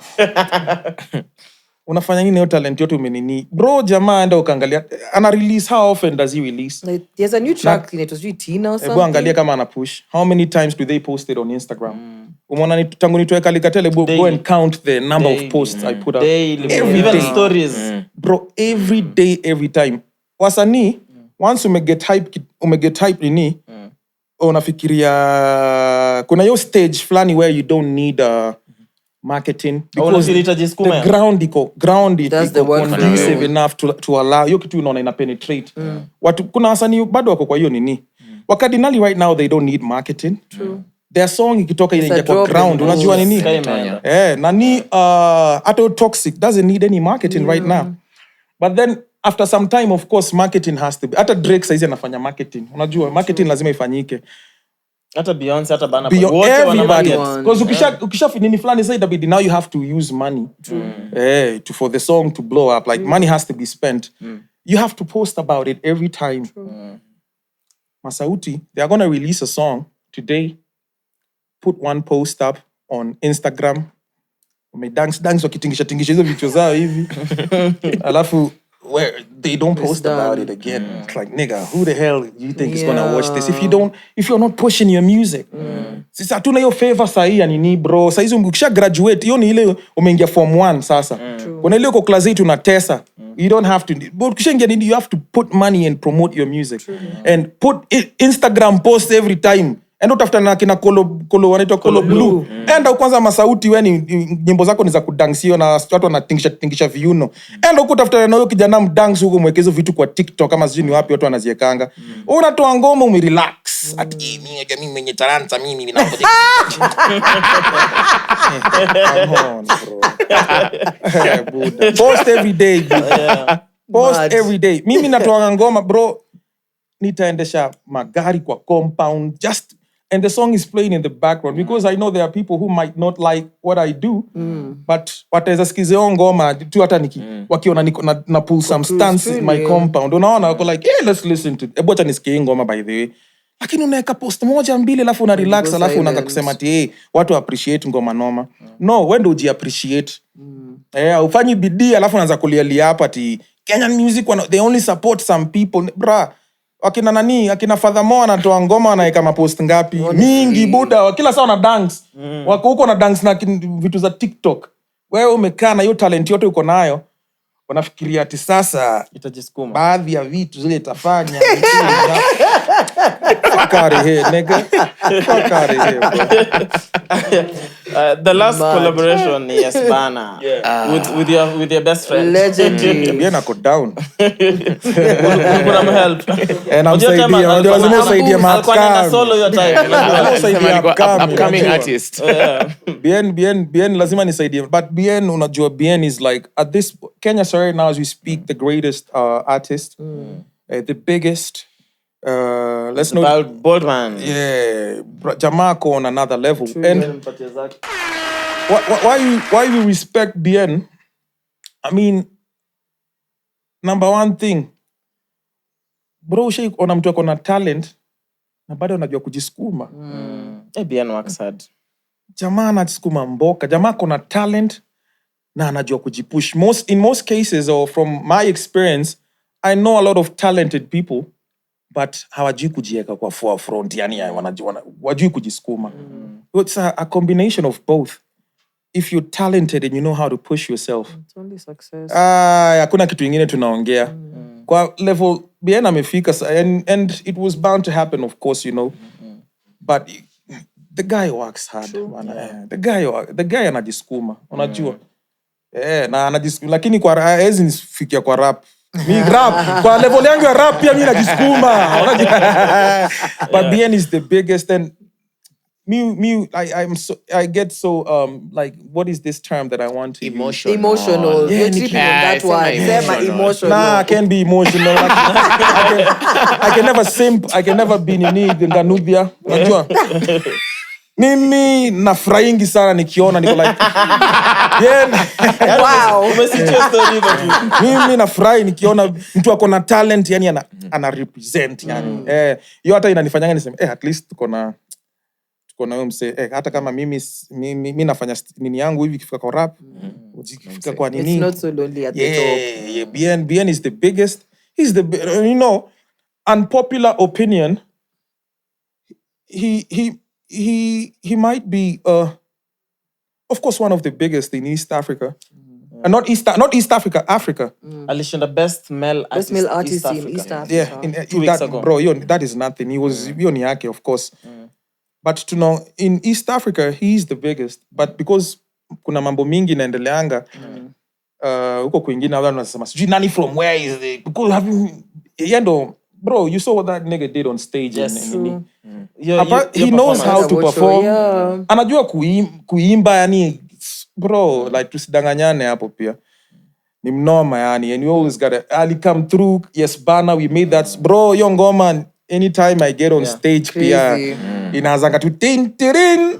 Yes bana. Tin tirin. Yes bro. Na unajua he was not even supposed to be on the song. Who was supposed to be on the song? Nobody. Me peke Ulikuwa tu wewe? yangu. Nika nini hivi nikaona. Au jamani upcoming wacha tumsa. Anasema ulimtumia sijui ni 300k ama 200k after ngoma imetoka. Alituambia hivyo actually kwa pod. Simangi mambo ya pesa. Mi pesa money is nothing bro like and if you know me utakuja kujua mi hata do yani once everything else is in check the money flows yani unajua the money flows so hiyo ilikuwa ali come through yes bana we did that ninika kwa nini nikasema acha niokole upcoming pia ni mset apate fair. acha nimtumie fair. Yeah but bro hiyo ngoma ilinieka on another level yani to date and I'm still grateful for that. Tumekuwa na many studio sessions. Tujafanya ngoma ingine na namwambianga bado it's not the right time for another song between me and you. Right now you're popping in it, but it happen. We are going to do another song na ita mess up this Conversations streets, between artists in sounding ka romance. Yeah, mambo ya romance. It's not the right time. It's about me. Yeah. Then so Testimony 1990, Invincible Currency. Na drop 2 albums hii mwaka. Ulikuwa serious na story 2 albums this year? Sinishamaliza bro. Big announcement. Of course zimeisha. Big announcement this week. Big announcement this week by the way. Yeah. We got 2 albums that are actually ready. Unajua? Na on this album that inakuja saa hii album it's not man if you better go and listen to BN and those soft guys because me hapa nimerap mambo zangu unajua soft this is not soft music that I'm making. If you want to nini and then ukasikize nini anaitwa nani huyu mwingine mwenye anaimbanga Savara hao sikiza hao watu hii nimerap from the beginning all the way to the end. And you know many times people anytime I'm putting out music mara mingi I make music with a lot of consideration because Kenyans are not the type to easily digest yani mziki ya nikiimba na kizungu hii jamani so mziki zangu za kizungu mara zingine the Kenyan crowd does not like appreciate sana unaona but then I do it because niko na an international crowd that listens to it. That's why when I release it on a international guys doing international reaction videos unaona but Kenya utapata hazi slide sana on this particular album nimechukua pia hiyo route ni kizungu because mara mingi I have to always go back ndio nibebe watu wasinini but this time on this album itabidi sasa mnikimbize huko manini nipate mbele yani so it's an album that gonna dope features of course and it's international levels man nice. Bruh man I'm najua kurap. Mimi najua kurap na nimerap kwa hii album. You have timelines? Yeah? Do you have a big announcement this week? Oh, okay. Saturday okay. So in Sunday. So man, all the best this year. Oji, thank you so much for making time. Every day, all day. Really appreciate all day, it. Every day. Yeah, I'm glad we got a chance to sit down.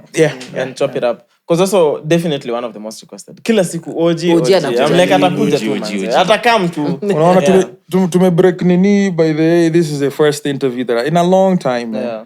I didn't feel like I didn't want to do like interviews and nini. But I've seen you guys do your thing. You just doing even though you was hating on.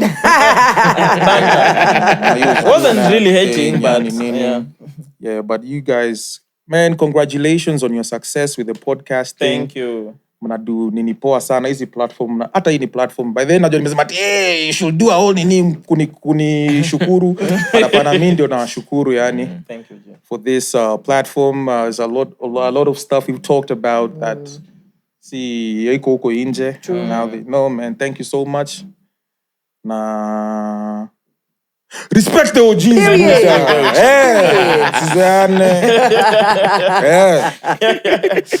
Thank you, my bro. And all the best. Oh, this was good. All right, OG, episode 245. We are Mic check. Over 26. This is The Banger Podcast. This is the Brunch Club. Over 26. Welcome back to the It's been genius. Now, when you watch it, you'll understand.